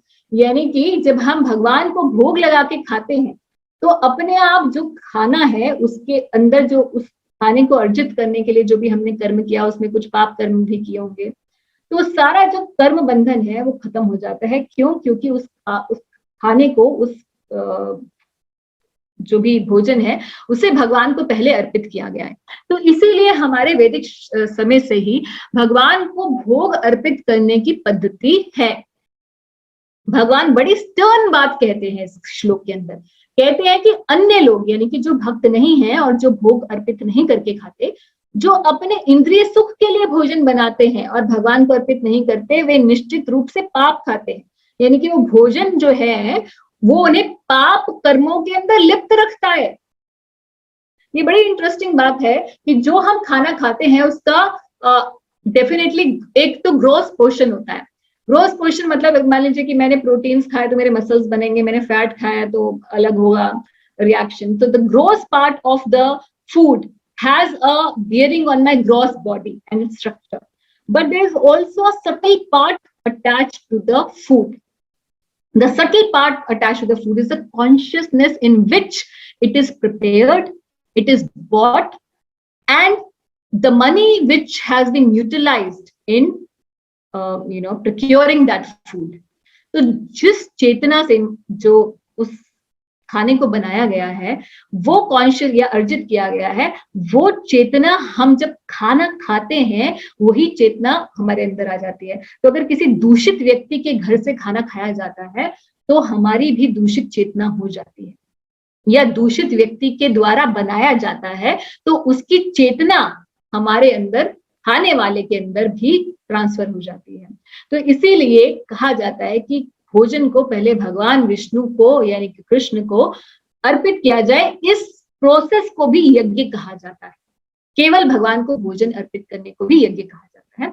भगवान की प्रसन्नता के लिए बनाइए, उन्हें अर्पित करिए, और फिर जो हम खाएंगे उस खाने के अंदर जो भी पाप हैं वो खत्म हो जाते हैं। उसमें अर्जित किए हुए जितने भी पाप होते हैं वो खत्म हो जाते हैं। और वो जो डाइट है, ना कि सिर्फ हमें पाप हमारे नहीं लगते, बल्कि जो हमारे पिछले पाप हैं वो भी भगवत प्रसाद ग्रहण करने की वजह से हमारे खत्म हो जाते हैं। तो इस इंपॉर्टेंट बात को पढ़ेंगे तात्पर्य में कि भगवत भक्तों या कृष्ण भावना भावित पुरुषों को संत कहा गया है। वे सदैव भगवत प्रेम में निमग्न रहते हैं, जैसे कि ब्रह्म संहिता में कहा गया है। और प्रगाढ़ प्रेम में मग्न रहने के कारण कोई भी वस्तु परम पुरुष को अर्पित किए बिना वो ग्रहण नहीं करते। फलतः ऐसे भक्त पृथक पृथक भक्ति के साधनों द्वारा यथा श्रवण, कीर्तन, स्मरण, अर्चन आदि द्वारा यज्ञ करते हैं। तो ये भी सब चीजें यज्ञ हैं, कीर्तन, स्मरण इत्यादि। तो कहते हैं कि ऐसा करने से वो संपूर्ण पाप में संगति के कलमश से दूर रहते हैं। अन्य लोग जो अपने लिए या इंद्रिय तृप्ति के लिए भोजन बनाते हैं, वे न केवल चोर हैं अपितु सभी प्रकार के पापों को खाने वाले हैं। तो ऐसा करने से व्यक्ति सुख और शांति अर्जित नहीं कर पाता। तो आगे जो है अगले श्लोक में कहते हैं कि जो भगवान को भोग लगा के अर्पित करके खाने की जो विधि है, ये एक आध्यात्मिक पोषण देने वाली विधि है। और कहते हैं कि ऐसा करने से न केवल शरीर के विगत पापमय कर्मफल नष्ट होते हैं, अपितु शरीर प्रकृति के समस्त कल्मशों से निरापद हो जाता है। तो इस जन्म में किए हुए पापों और पिछले जन्म में किए हुए पापों से भी व्यक्ति को भगवत प्रसाद खाने से बहुत उसे लाभ मिलता है। कई बार लोग बोलते हैं जी वेजिटेरियन, वेगन, क्रुएलिटी फूड हम तो खाते हैं, क्रुएलिटी फ्री फूड खाते हैं, तो क्या ये सही नहीं है? इससे भी तो पाप नहीं लग रहे, हम तो कोई क्रुएलिटी नहीं कर रहे हैं। तो देखिए, वेगन वेजिटेरियन खाना ये तो बहुत अच्छी बात है कि कोई क्रुएलिटी नहीं करें हम किसी के ऊपर, मगर सात्विक भोजन अर्जित करने में भी कोई ना कोई पाप कर्म तो हुआ हो, कोई ना कोई हमने जीव जंतुओं को नहीं मारा मगर हमने प्लांट्स को तो वी हैव किल्ड। तो जो भी पाप इस दुनिया में खाने के को अर्जित करने के लिए किया जाता है, उससे व्यक्ति को मुक्ति मिलती है अगर वो भगवान को भोग लगा देता है। इसलिए Bhagavat prasad is karma free diet and sattvic diet still has its own karmas. So in the ultimate sense, yajnas are meant for the human upliftment, and one should perform yajna of different types such as hearing, chanting, and the main yajna for Kali-yuga is the Sankirtan yajna. Shrimad Bhagavatam में एक श्लोक आता है 12वें स्कंद में। ये श्लोक इतना महत्वपूर्ण है कि अलग अलग ग्रंथों में भी है, विष्णु पुराण में, पद्म पुराण में, नारदीय पुराण में, गरुड़ पुराण में भी आता है यही श्लोक। क्या श्लोक है? तृतीय ध्यायतो विष्णु त्रेतायाम यजतो मखा द्वापरे परिचर्यायाम कलो तद हरि कीर्तनम। जो भी रिजल्ट व्यक्ति को सतयुग में भगवान पे ध्यान करने से मिलता था, यानी कि जो सतयुग का धर्म था वो था भगवान विष्णु पर ध्यान करना। त्रेता युग भगवान के लिए बड़े बड़े यज्ञ करवाना। द्वापर युग भगवान की चरण सेवा करना, भगवान के अर्चे विग्रह की डीटी वर्शिप करना। वही फल कलयुग में भगवान के नाम लेने से प्राप्त हो जाए। आगे भगवान श्लोक 17 से 35 में अर्जुन को ये कहते हैं कि जो मैंने तुम्हें निष्काम कर्मयोग के बारे में बताया है उसका तुम पालन करो। निष्काम कर्मयोग को फिर से मैं रिपीट करती हूँ। निष्काम कर्मयोग का मतलब ये है कि भगवान की प्रसन्नता के लिए अपने नियत कर्मों का पालन करना, और ऐसा करने से व्यक्ति को कर्म बंधन नहीं लगता। तो भगवान कहते हैं कि अगर कोई व्यक्ति चाहे कितना भी आध्यात्मिक रूप से उन्नत भी क्यों ना हो, तब भी उसे अपने नियत कर्मों को करते रहना चाहिए, ताकि उसे so that he can be a good example for others, those who are not so much spiritually advanced. कहते हैं कि अतः कर्मफल से आसक्त हुए बिना मनुष्य को अपने कर्तव्य समझकर निरंतर कर्म करते रहना चाहिए, क्योंकि अनासक्त होकर कर्म करने से उसे परम ब्रह्म की प्राप्ति होती है। तो यही निष्कर्ष है कर्मयोग का। और एग्जाम्पल देते हुए 2 एग्जाम्पल देते हैं भगवान। एक तो जनक महाराज का, सीता जी के पिताजी। जनक जैसे राजाओं ने केवल नियत कर्म को करने से ही सिद्धि प्राप्त की है, अतः सामान्य जनों को शिक्षित करने की दृष्टि से तुम्हें कर्म करना चाहिए। और फिर कहते हैं कि जो भी आचरण महापुरुष करते हैं, सामान्य व्यक्ति भी उसी का अनुसरण करते हैं। इसलिए हे अर्जुन, तुम दूसरों को सिखाने के लिए भी अपने नियत कर्म का पालन करो। So be a good example for the world to follow.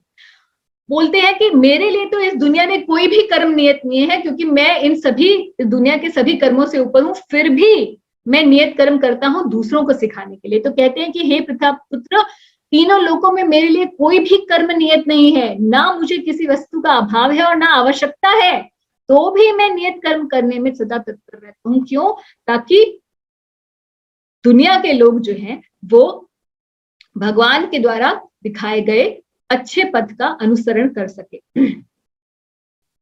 तो कहते हैं, so the essential teaching of this section is कि be a good example for others to follow and gradual upliftment should be there for common men.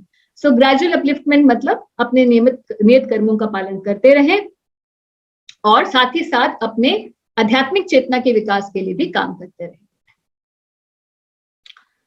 और personal application points ये हैं, भगवान कहते हैं कि practice what you preach, don't be a pretender, मिथ्याचारी मत बनिए, and do not work against but be align to one's nature. If you do that, जैसे अर्जुन है, अर्जुन का नेचर है, क्षत्रिय का नेचर होता है युद्ध करना, अगर वो युद्ध करने के अपने इस नेचर के अलाइन होकर काम करेगा, he will lead, this will lead to success. आगे जो है अर्जुन भगवान से ये प्रश्न पूछेंगे कि हम किस प्रकार से जो व्यक्ति है विवश हो जाता है पाप कर्म करने पर। कई बार हमने ऐसा देखा है कि हम लोग भी चाहते तो नहीं है कि हम कोई ऐसा काम करे, कोई गलत काम करे, मगर फिर भी हमारी नेचर ऐसी बन चुकी होती है कि हमें as if we are being forced to commit sin. तो अर्जुन यही प्रश्न कृष्ण से पूछेंगे। अर्जुन ने कहा कि हे वृष्णवंशी, मनुष्य ना चाहते हुए भी पाप कर्मों के लिए प्रेरित क्यों होता है? ऐसा लगता है कि उसे बलपूर्वक उनमें लगाया जा रहा है। कई बार हम सोचते हैं अरे नहीं नहीं मैं ऐसा काम नहीं, मैं झूठ नहीं बोलूंगा, अगले दिन फिर झूठ बोल बैठे, अरे मैं क्रोध नहीं करूंगा, किसी के ऊपर जो है किसी के बारे में गलत नहीं सोचूंगा, फिर भी हम कर बैठे। तो ऐसा क्यों होता है? बलपूर्वक ऐसा लगता है कि हमें कोई फोर्स कर रहा है उस काम के लिए। तो भगवान कहते हैं इसका आंसर, कहते हैं श्री काम एष क्रोध एष रजो गुणा समुद्भवा महाशिनो महापापमा विद्धि येनम इह वैरिणम। कहते हैं कि ये हे अर्जुन, इसका कारण रजोगुण के संपर्क से उत्पन्न काम है, जो बाद में क्रोध का रूप धारण करता है, जो इस संसार का सर्वभक्षी पापी शत्रु है। कहते हैं ये सब किस वजह से होता है? रजोगुण से उत्पन्न हुए काम की वजह से। काम का मतलब लस्ट। रजोगुण के आश्रय जब हम लेते हैं, यानी कि रजोगुण में जब हम होते हैं, गुणों की चर्चा 14वें अध्याय के अंदर होगी। रजोगुण के द्वारा हमारे अंदर काम उत्पन्न होता है, और एक काम जो होता है हर एक जीवात्मा के अंदर होता है, चाहे वो ह्यूमन फॉर्म में हो या चाहे किसी भी और फॉर्म में हो। और इसी वजह से अलग अलग स्पीशीज ऑफ लाइफ में अलग अलग प्रकार से लस्ट जो होता है हमारे अंदर रहता है, आवृत हो जाता है। जिस प्रकार अग्नि धुएं से, दर्प धूल से अथवा भ्रूण गर्भाशय से आवृत रहता है, उसी प्रकार जीवात्मा इस काम की विभिन्न मात्राओं से आवृत रहती है। यानी कि इस भौतिक जगत में जब तक कि कोई जीवन मुक्त अवस्था में नहीं है, तब तक उसके अंदर काम है ही। काम कहाँ रहता है? अर्जुन पूछते हैं। कहते हैं सिटिंग प्लेस ऑफ लस्ट है सेंसेस, माइंड एंड इंटेलिजेंस।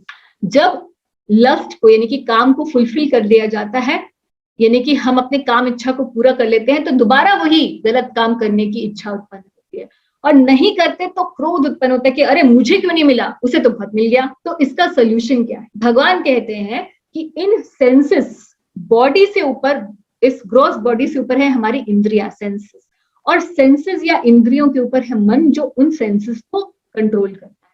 मगर इस मन के ऊपर भी इंटेलिजेंस का यूज करके कोई माइंड को कंट्रोल कर सकता है, मगर although we are trying to do it, all of us trying to intelligently control our mind, but we are not able to do so. Why? Because this intelligence is not in union with the super soul. इस बुद्धि से ऊपर भी क्या है? आत्मा, यानी कि मैं, स्वयं मैं।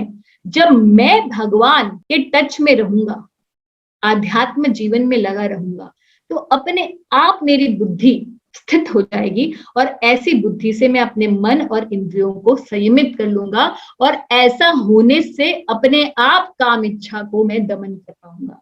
इसीलिए अगर कोई व्यक्ति वाकई ही पाप रहित जीवन जीना चाहता है, तो उसे सबसे पहले ये समझना होगा कि मैं कौन हूं। मैं ये शरीर नहीं हूं, मन नहीं हूं, इसके कंट्रोल में मुझे रहना नहीं है।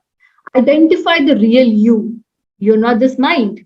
spiritualize your intelligence. How do we spiritualize our intelligence? By reading scriptures and by chanting the holy name. अगर किसी को वाकई अपनी बुद्धि को spiritualize करना है तो he has to be in touch with the spirituality by reading Bhagavad Gita, Shrimad Bhagavatam, और साथ ही साथ भगवान के नामों का जप करने से, हरे कृष्ण महामंत्र का जप कर सकते हैं, ओम नमो भगवते वासुदेवाय का जप कर सकते हैं। तो भगवान के टच में जब हम रहते हैं स्पिरिचुअल एक्टिविटीज से, तो अपने आप सेंस रेगुलेट हो जाए। How? Because we get the strength we get spiritual strength through the supreme lord। और इस श्लोक को भगवान भगवद गीता में कहते हैं कि हे, इसलिए हे भरत वंशियों में श्रेष्ठ अर्जुन, प्रारंभ से ही इंद्रियों को वश में करके इस पाप के महान प्रतीक काम का दमन करो और ज्ञान तथा आत्म साक्षात्कार के इस विनाश कर्ता का वध करो। तो कहते हैं कि कर्मेंद्रिय जड़ पदार्थ की अपेक्षा श्रेष्ठ है, मन इंद्रियों से बढ़कर है, बुद्धि मन से भी ऊंची है, और वह आत्मा बुद्धि से भी बढ़कर है। तो अगर आत्मा बुद्धि से भी बढ़कर है तो क्यों नहीं मन को कंट्रोल कर पा रही? कह रहे हैं इस प्रकार है महाभाव अर्जुन, अपने आप को भौतिक इंद्रियों, मन तथा बुद्धि से परे जानो, यानी कि जानो कि तुम आत्मा हो, और मन के को सावधान आध्यात्मिक बुद्धि से स्थिर करके आध्यात्मिक शक्ति द्वारा इस काम रूपी दुर्जय शत्रु को जीतो। यानी कि जब कोई व्यक्ति जो है आध्यात्मिक चेतना में स्थित रहता है, आध्यात्मिक शक्ति उत्पन्न करता है भगवान के नाम के जप के द्वारा और शास्त्रों को पढ़ने के द्वारा, तो ही उसके लिए ये संभव हो पाता है कि अपने आप को आत्मा जान पाए और इस मन बुद्धि से अपने आप को परे जानते हुए इस काम रूपी शत्रु से ऊपर उठ सके, और तभी वो पाप रहित जीवन जी पाएगा। तो यहीं पर ये तीसरा अध्याय हम समाप्त करते हैं। आज हमने काफी सारे सब्जेक्ट मैटर्स डिस्कस किए हैं, तो अभी आप लोगों के कोई प्रश्न है तो बताएं। सो अगर आप लोगों के अब कोई क्वेश्चंस हैं तो हम लोग लेते हैं। My first question, Dhirendra Pandey ji. My first question is, who is more valuable in our life, our mother, father or God? तो भारतीय लोगों के अंदर ये बहुत चेतना रहती है, माता पिता जो है वास्तव में पूजनीय हैं, जैसे देवता भी पूजनीय है, माता पिता भी पूजनीय है, गुरु भी पूजनीय है, मगर वो पूजनीय इसलिए हैं क्योंकि वो भगवान का प्रतिनिधित्व करते हैं हमारी लाइफ में। अपने जीवन में भगवान से बढ़कर कोई भी नहीं है, कोई भी नहीं है, क्योंकि माता पिता हर एक लाइफ में हमें मिलते हैं और हर एक लाइफ में चेंज होते रहते हैं। डेफिनेटली ये क्वेश्चन जो है आज हमने सॉल्व भी किया है। भगवद गीता में हमने पढ़ा कि 2 प्रकार के धर्म होते हैं। पहला धर्म होता है स्वधर्म, जो हमारे वर्णाश्रम के हिसाब से, यानी कि अगर आप पुत्र हैं या पुत्री हैं, आपके माता पिता के प्रति आपका कर्तव्य है, उसे आपको निभाना है जब तक आप इस जीवन में हैं, क्योंकि माता पिता ने ही ये जीवन दिया है, शरीर दिया होता है। मगर आत्मा को जिसने पैदा किया उसके बारे में हम क्यों नहीं सोचते? आत्मा तो वास्तव में शाश्वत रूप से किसी का पुत्र नहीं है, पुत्री नहीं है, केवल भगवान का ही है। तो उस परम पिता के बारे में हमें ज्यादा सोचना पड़ेगा लॉजिकली। तो इसीलिए माता पिता का आदर करना चाहिए, उन्हें वैल्यूएबल समझना चाहिए, उनकी सेवा करनी चाहिए, मगर ये समझना चाहिए कि ये पूरा लौकिक धर्म है, ये हमें यही रखने वाला है, भौतिक जगत में ही रखने वाला है। अच्छा काम है, बहुत अच्छी चीज है, धर्म है, मगर परोधर्म नहीं है। तो परोधर्म भी करना है और धर्म भी करना है, मगर परोधर्म को ज्यादा श्रेष्ठ बताया गया है। दूसरा, earning money and maintaining a family is more important than praying to God. Comment on this, already commented in the whole lecture, that more important is, in the ultimate sense, spirituality is more important than anything. But since we are still identifying with the body, although we have conceptually understood that we are not this body, we are spirit soul, but as long as we are in this body, we have to do everything to maintain our family and our body, right? So both things are parallelly important, but at the same time, we should not undermine spirituality at all. That should be given even more preference.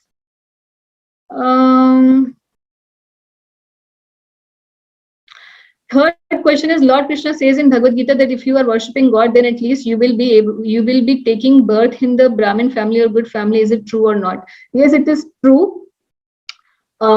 In today's generation, when we see in our surroundings some sadhu, there is much degradation in the qualities and we lose our faith in going to that path. or accepting anyone as a guru or master, what to do, how to judge the gurus, how to examine it when he says something and do something. Thanks. Okay, तो आपके दो question है। पहला तो ये question है कि हाँ बिल्कुल सही है, भगवान कहते हैं जिसने योग के पथ पर बहुत थोड़ा सा काम किया होता है, ज्यादा नहीं, थोड़ा सा काम किया है, तो उसको फल क्या मिलता है? बहुत फल मिलता है। बड़ी रिच फैमिलीज में, वेल्दी फैमिलीज में उसको जन्म मिलेगा, मगर उसने वाकई में अच्छे से दृढ़ता पूर्वक योग किया होगा तो उसे भक्तों के परिवार में जन्म मिलेगा, ताकि उसकी भक्ति की चेतना दोबारा से उसको कंजीनियल एनवायरनमेंट मिले स्पिरिचुअल प्रोग्रेस के लिए। श्लोका नंबर 6.41 एंड 42 पढ़ सकते हैं इसके लिए, छठे अध्याय का 41 एंड 42। और आपका दूसरा प्रश्न ये है कि आज हम लोग देखते हैं कि साधु समाज में बहुत सारे ऐसे लोग हैं जो कि प्रिटेंडर्स हैं, मिथ्याचारी हैं। जैसे आज हमने पढ़ा, भगवान कहते हैं कि मिथ्याचारी से उच्चते हैं, ऐसा व्यक्ति मिथ्याचारी होता है। तो वो ऐसे लोग जब गुरु बन जाते हैं, ठग होते हैं, तो हमारा फेथ खत्म हो जाता है। तो हम क्या करें? सही गुरु के क्या लक्षण होते हैं? सबसे पहले इंपॉर्टेंट बात है, सही गुरु वो होता है जो भगवान का प्रामाणिक प्रतिनिधि होता है, परंपरा में आता है, यानी कि 4 वैष्णव परंपराओं में से होना चाहिए। अपने आप को सिर्फ गुरु नहीं बताता, उसका भी गुरु होना चाहिए। कोई बोले कि आज मैं गुरु बन गया जी, मैं तो बहुत ही स्पिरिचुअली एडवांस हूँ। आपके गुरु कौन है और उनके गुरु कौन थे और उनके गुरु कौन थे? क्या आप भगवान कृष्ण से आ रही, भगवान विष्णु से आ रही परंपरा में हैं? अगर आप परंपरा में हैं तो आप गुरु बनने के लायक। दूसरी बात, परंपरा में होने के साथ साथ आत्मज्ञानी होना चाहिए, आत्मसंयमी होना चाहिए, अपने आप को भगवान नहीं बोलने वाला होना चाहिए। जो गुरु अपने आप को भगवान बोलता है वो ठग है, सबसे पहली उसकी लक्षण है। और इंपॉर्टेंट बात यह है कि ऐसा व्यक्ति जो गुरु अपने आप को कहता है वो हमें भगवान की सेवा में लगाए। जो अपनी सेवा में लगा रहा है वो गुरु नहीं हो सकता। गुरु वो है जो भगवान की सेवा में जीवात्मा को लगा। और चर्चा करेंगे गुरु तत्व के ऊपर चौथे अध्याय में डिटेल में। और क्या क्वेश्चन है? बुद्धि योग एंड कर्म योग एंड ज्ञान योग आर ऑल द सेम। बुद्धि योग जो है वास्तव में बुद्धि योग भक्ति योग है, जो कि 7th से 12th चैप्टर में होगा। कर्म योग अलग है, ज्ञान योग अलग है, तीनों अलग अलग हैं। बुद्धि योग जो है वो भक्ति योग ही है। कर्म योग जो है वो 3rd चैप्टर में हमें अभी जो पढ़ा निष्काम कर्म योग है, यानी कि अपने कर्मों को करना, नियत कर्मों को करना भगवान विष्णु की प्रसन्नता के लिए। ज्ञान योग हम लोग पढ़ेंगे 4थे अध्याय में नेक्स्ट सेशन के अंदर। ओके, कृपा जी पूछ रहे हैं, first, can anger be utilized as a tool to teach some people who take advantage of you? Actually, if one should understand that somebody is trying to take advantage of you, that you are superior to them. That's why they find something more they find something so special in you that they are envious of you. That is something to be understood. Or yes, it can be, one has to not get back. That the feeling should not be that I want to get back on people who want to take advantage of me, but the feeling should be that we want to protect our own sanctity, our individuality. Nobody should take advantage of us, because we are not servants of other people, we are the servants of God. So our life is for the single purpose. Second is most, हाँ, तो लोग ये पूछते हैं कि जब हम onion garlic वाला खाना बनाते हैं तो हम भगवान को भोग नहीं लगा सकते हैं, तो क्या इसमें हम सिर्फ फ्रूट्स लगा सकते हैं भोग? तो भगवान को फ्रूट्स तो भोग लगाते ही हैं, मगर जो भी आप खाना बनाएं ट्राई करें बिना अनियन गार्लिक के भी बहुत अच्छा खाना बन सकता है। और बहुत सारे हमारे इस्कॉन के तो सारे भक्त जो है बिना अनियन गार्लिक का ही खाते हैं, और सालों साल से हम खा रहे हैं। 17-18 साल से मैंने भी अनियन गार्लिक नहीं खाया, and I travel a lot also. तो things are possible, and how to do it, कैसे हम इसको प्रैक्टिकली कर सकते हैं। अगर आप आश्रय ग्रुप में हैं तो you can ask this question in the आश्रय ग्रुप, जो आपको प्रैक्टिकल उसके सॉल्यूशंस जो है वो मिल जाएंगे कि किस तरीके से while traveling you can do it, and how you can adjust life in a way that you can practically offer food every time. कई बार ऐसा भी होता है, आप ट्रेवल कर रहे होते हैं, कोई चीज आप बिना अनियन गार्लिक की मंगवा लेते हैं, तो आप उसे मानसिक रूप से भोग लगाकर भी खा सकते हैं इन स्पेशल केसेस। हेमा झा पूछ रहे हैं, अपने भोजन के लिए जीव दूसरे जीव पर आश्रित है। बिल्कुल सही बात है। अगर कोई नॉनवेज खाने वाले व्यक्ति भक्ति या जप में भी लगे हैं तो क्या वेज और नॉनवेज सेम है? नहीं, वेज और नॉनवेज सेम नहीं है, क्योंकि भगवान भगवद गीता में 9वें अध्याय में बोलते हैं पत्रम पुष्पम फलम त्वयम, 4 प्रकार की चीजें, उसमें साफ निषेध है कि भगवान, और 14वें अध्याय में भी भगवान बोलेंगे कि कौन सा जो ये जो अस्पृश्य चीजें हैं यानी कि non veg etcetera, they should not be offered to him. और वेज और नॉनवेज बिल्कुल सेम नहीं है। नॉनवेज तो बिल्कुल भी नहीं खाना चाहिए अगर कोई स्पिरिचुअल पाथ पे जाना चाहता है, और ये सिर्फ हिंदू धर्म के नहीं, बाकी धर्मों में भी जो है अगर आप देखेंगे स्ट्रिक्टली अगर कोई धर्म को पालन करता है तो वो स्पिरिचुअल एडवांसमेंट के लिए जीव हत्या नहीं करता। वेजिटेरियन डाइट में प्रॉब्लम ये रहती है कि हालांकि वो सात्विक होती है मगर फिर भी उसमें कुछ कर्म बंधन लगा होता है, क्योंकि हमें प्लांट्स को तो खाना ही पड़ता है, तो we have to kill plants also. But when we offer that sattvic food to God, जब हम भगवान को भोग लगाते हैं सात्विक चीजों का, तो वो केवल उसका अंदर जो पाप, अभी भी पाप कर्म शेष रह जाता है, वो खत्म हो जाता है और वो कर्मा फ्री डाइट बन जाती है, यानी कि उसमें जो कर्म है, कर्म बंधन जो है वो नहीं लगते हैं। तो ये विधि क्योंकि भगवत गीता द्वारा प्रमाणित है और भगवान ही स्वयं इस बात को बोले हैं, इसीलिए जो है भक्त हैं वो सात्विक भोजन भगवान को भोग लगा के खाते हैं। हम सिर्फ सात्विक डाइट नहीं लेते, we are not Chinese who just don't eat onion and garlic. It's not that. We offer food to Krishna, हम भगवत प्रसाद पाते हैं केवल। तो वेज और नॉनवेज सेम नहीं है, नॉनवेज तो बहुत नीचे कैटेगरी हो गई, वेजिटेरियन ऑफ कोर्स सुपीरियर है, मगर सबसे बेस्ट है भगवत प्रसाद। रचिता जी पूछ रहे हैं when will this document be send, which document? जो क्वेश्चनर है, क्वेश्चनर, हाँ अगर आप क्वेश्चनर के बारे में पूछ रहे हैं तो वो आज ही आपको व्हाट्सएप ग्रुप पे आ जाएगा।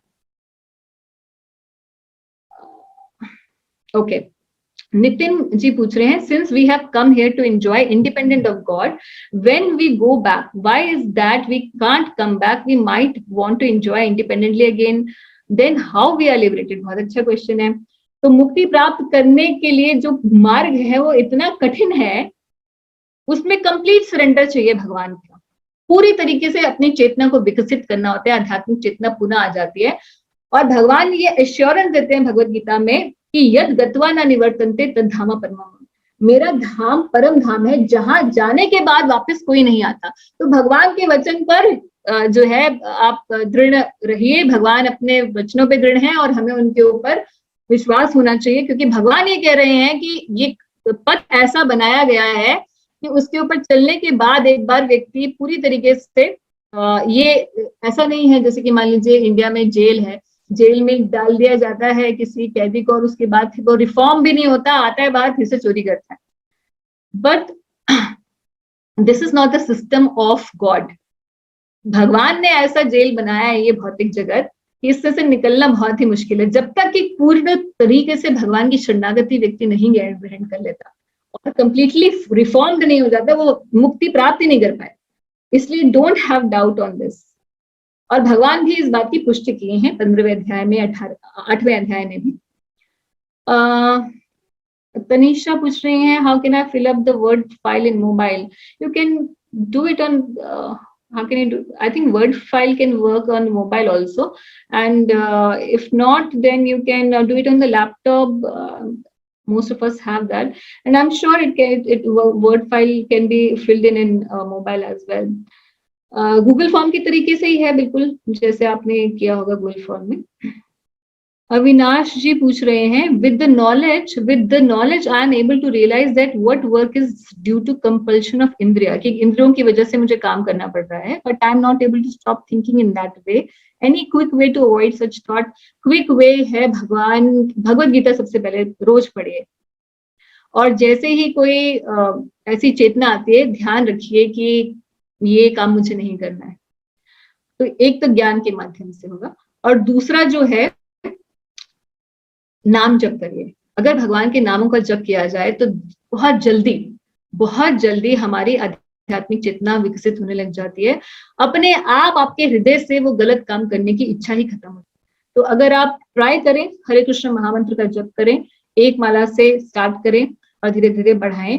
इस प्रकार से अगर आप भगवान के नाम, क्योंकि भगवान के नाम जो है उनमें भगवान जैसी ही शक्ति है, और जैसे हमें आध्यात्मिक बल मिलता है अपने अंदर से, अपने आप ही हमारा चित्त जो है शुद्ध होने लग जाता है, और चित्त के शुद्ध होने पर हमारे अंदर इंद्रियां, जो प्रबल इंद्रियां हैं, वो हमें पुश नहीं करती कि और डू दिस।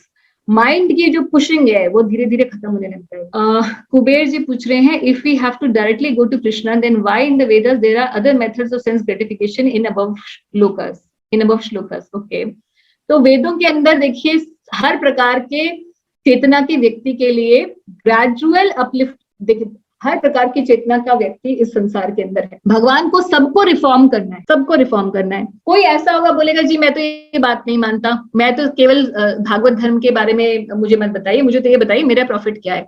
अगर मैं 4 रुपए, अगर मैं 100 रुपए का बूंदी चढ़ाऊंगा तो मुझे भगवान जी आप कितना देने वाले हो। तो ऐसे लोगों के लिए भी तो भगवान को कुछ रिफॉर्मेशन का तरीका करना होगा ना। ऐसे लोग भी भगवान जो है चाहते हैं कि धीरे धीरे ये भी रिफॉर्म हो। तो हर प्रकार की चेतना के व्यक्ति के लिए हर प्रकार का प्रावधान रखा गया है वेदों में। अधिकतर लोग, क्योंकि जीवात्मा इस भौतिक जगत में आई है अपनी तुष्टि करने के लिए, अपनी सेंसेस को एंजॉय करने के लिए, तो इसीलिए अधिकांश जनता वही होगी जो आध्यात्मिक चेतना में नहीं जाने वाले होंगे।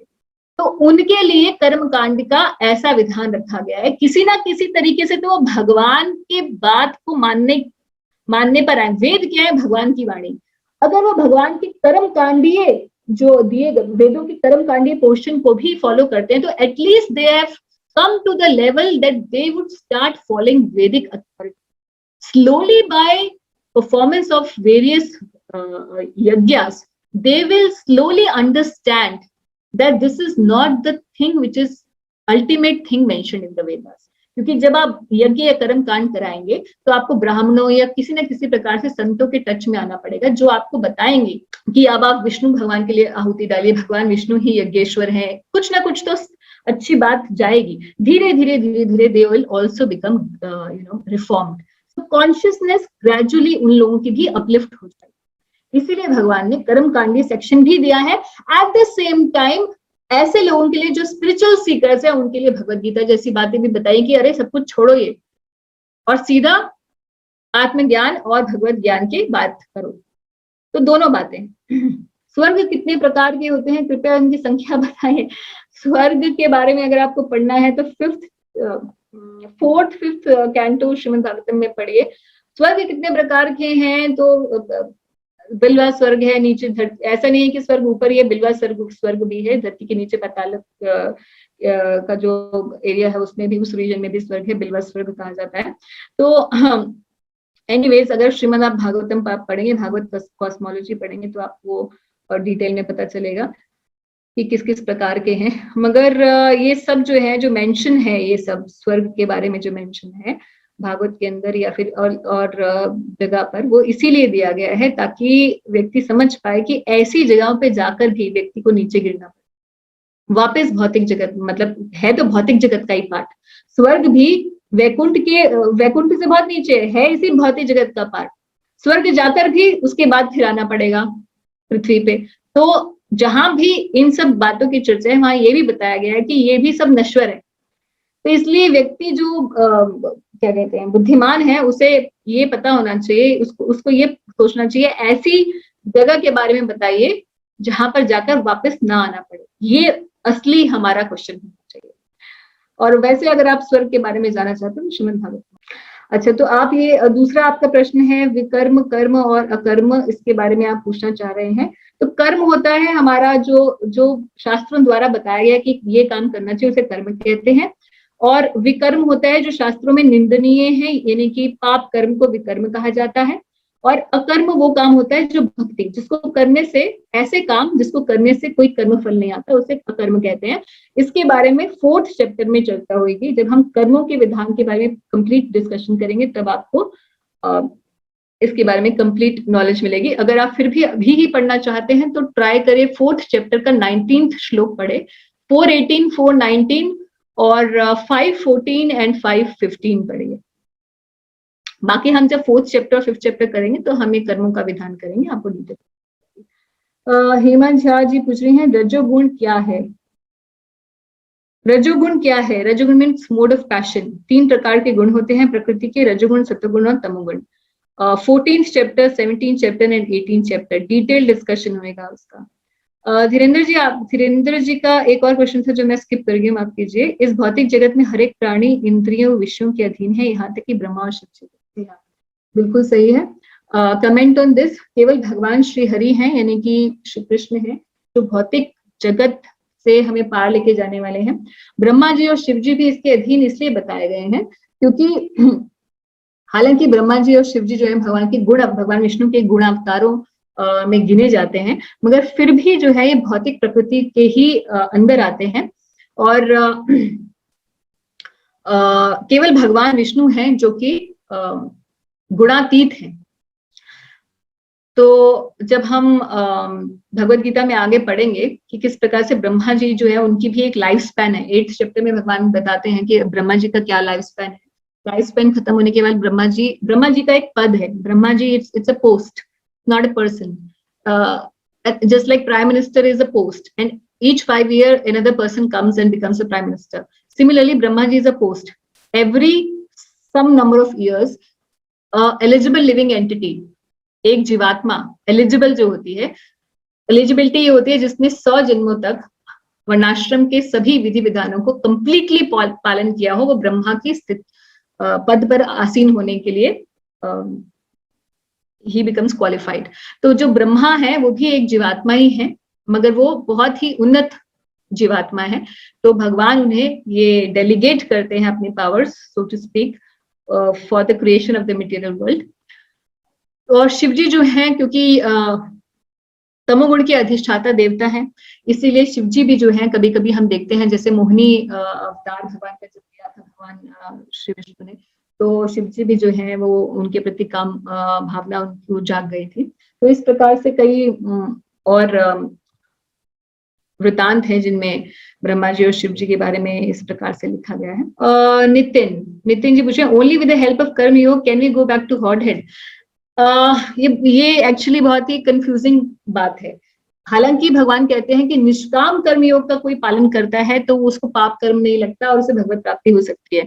मगर प्रॉब्लम ये है कि जब तक कि कोई भक्त नहीं बन जाता तब तक वो निष्काम हो ही नहीं सकता। इसीलिए जब तक निष्काम कर्म योग को भक्ति योग का पूरा उसका अंदर सामंजस्य नहीं हो जाता, और अगर सामंजस्य हो जाएगा कर्मयोग का और भक्ति योग का तो वो भक्ति योगी बन जाता है। तो टेक्निकली सिर्फ कर्मयोग करके कोई नहीं प्राप्ति कर पाता भगवत प्राप्ति, क्योंकि वो निष्काम नहीं हो पाता, भगवान विष्णु के लिए कर्म नहीं कर पाता।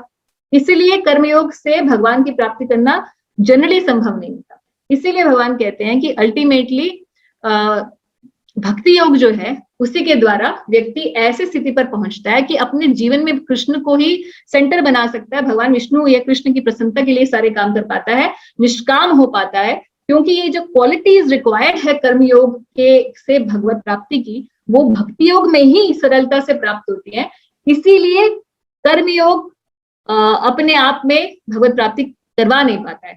ये टेक्निकली स्पीकिंग, अगर कोई कर्मयोग निष्काम करता है भगवान विष्णु की प्रसन्नता के लिए तो वो भगवत प्राप्ति करेगा, मगर ऐसा हो नहीं पाता। ये इसमें एक कैच है। मुंजुषा जी कह रही हैं, can you suggest a good course on Shrimad Bhagavatam? Course on Shrimad Bhagavatam, log in to VIHE website, Vrindavan institute of higher education और Mayapur institute of higher education, check their Bhakti Vaibhav courses, Bhakti Vaibhav, you know that. Nitin ji, or we have to reach the Bhakti stage and then only one get it liberated. Oh, अच्छा, आपको already answer मिल चुका था. Everybody must read Bhagavad Gita. रूपसी रॉय कह रही हैं, my doubt is there is difference between character and nature. Actually स्वभाव जो होता है, स्वभाव और character nature एक ही चीज है। स्वभाव हमारी हैबिट्स फॉर्म हो जाती हैं, उसी से हमारा कैरेक्टर डेवलप होता है, तो दोनों एक ही चीज है एक तरीके से। नितिन जी पूछ रहे हैं निष्काम कर्म और अकर्म सेम है? नहीं नहीं, निष्काम कर्म अलग है और अकर्म है bhakti yoga. Dhirendra Pandey ji, why Lord Chaitanya has left his home in early 24 in spite he is only son of the, ये आपने पिछली बार भी पूछा था ये क्वेश्चन। प्लीज एक्सप्लेन, गृहस्थ आश्रम is the most valuable ashram in a culture, then why did he do? Mahaprabhu ने श्री चैतन्य महाप्रभु ने 24 साल की आयु में ही वाज ओनली सन, मगर उन्होंने संन्यास लिया, तो उसका बहुत अलग रीजन था। उनको पूरे जगत को भगवान का ज्ञान देना था, और वो खुद भी इसके ऊपर बहुत डिटेल्ड एक्सप्लेनेशन है श्री चैतन्य चरितामृत में, बहुत इंटरनल एक्सटर्नल बहुत सारे रीजंस हैं इसके। तो I think this is not the right forum to discuss this. You can read Shri Chaitanya Charitamrita, Vedabase पर जाइए, वेदाबेस.io, उसके ऊपर चैतन्य चरितामृत, और उसमें आदि लीला का 4th 5th चैप्टर पढ़िए, आपको पूरा डिटेल डिस्कशन मिल जाएगा। Okay, thank you very much. Hare Krishna.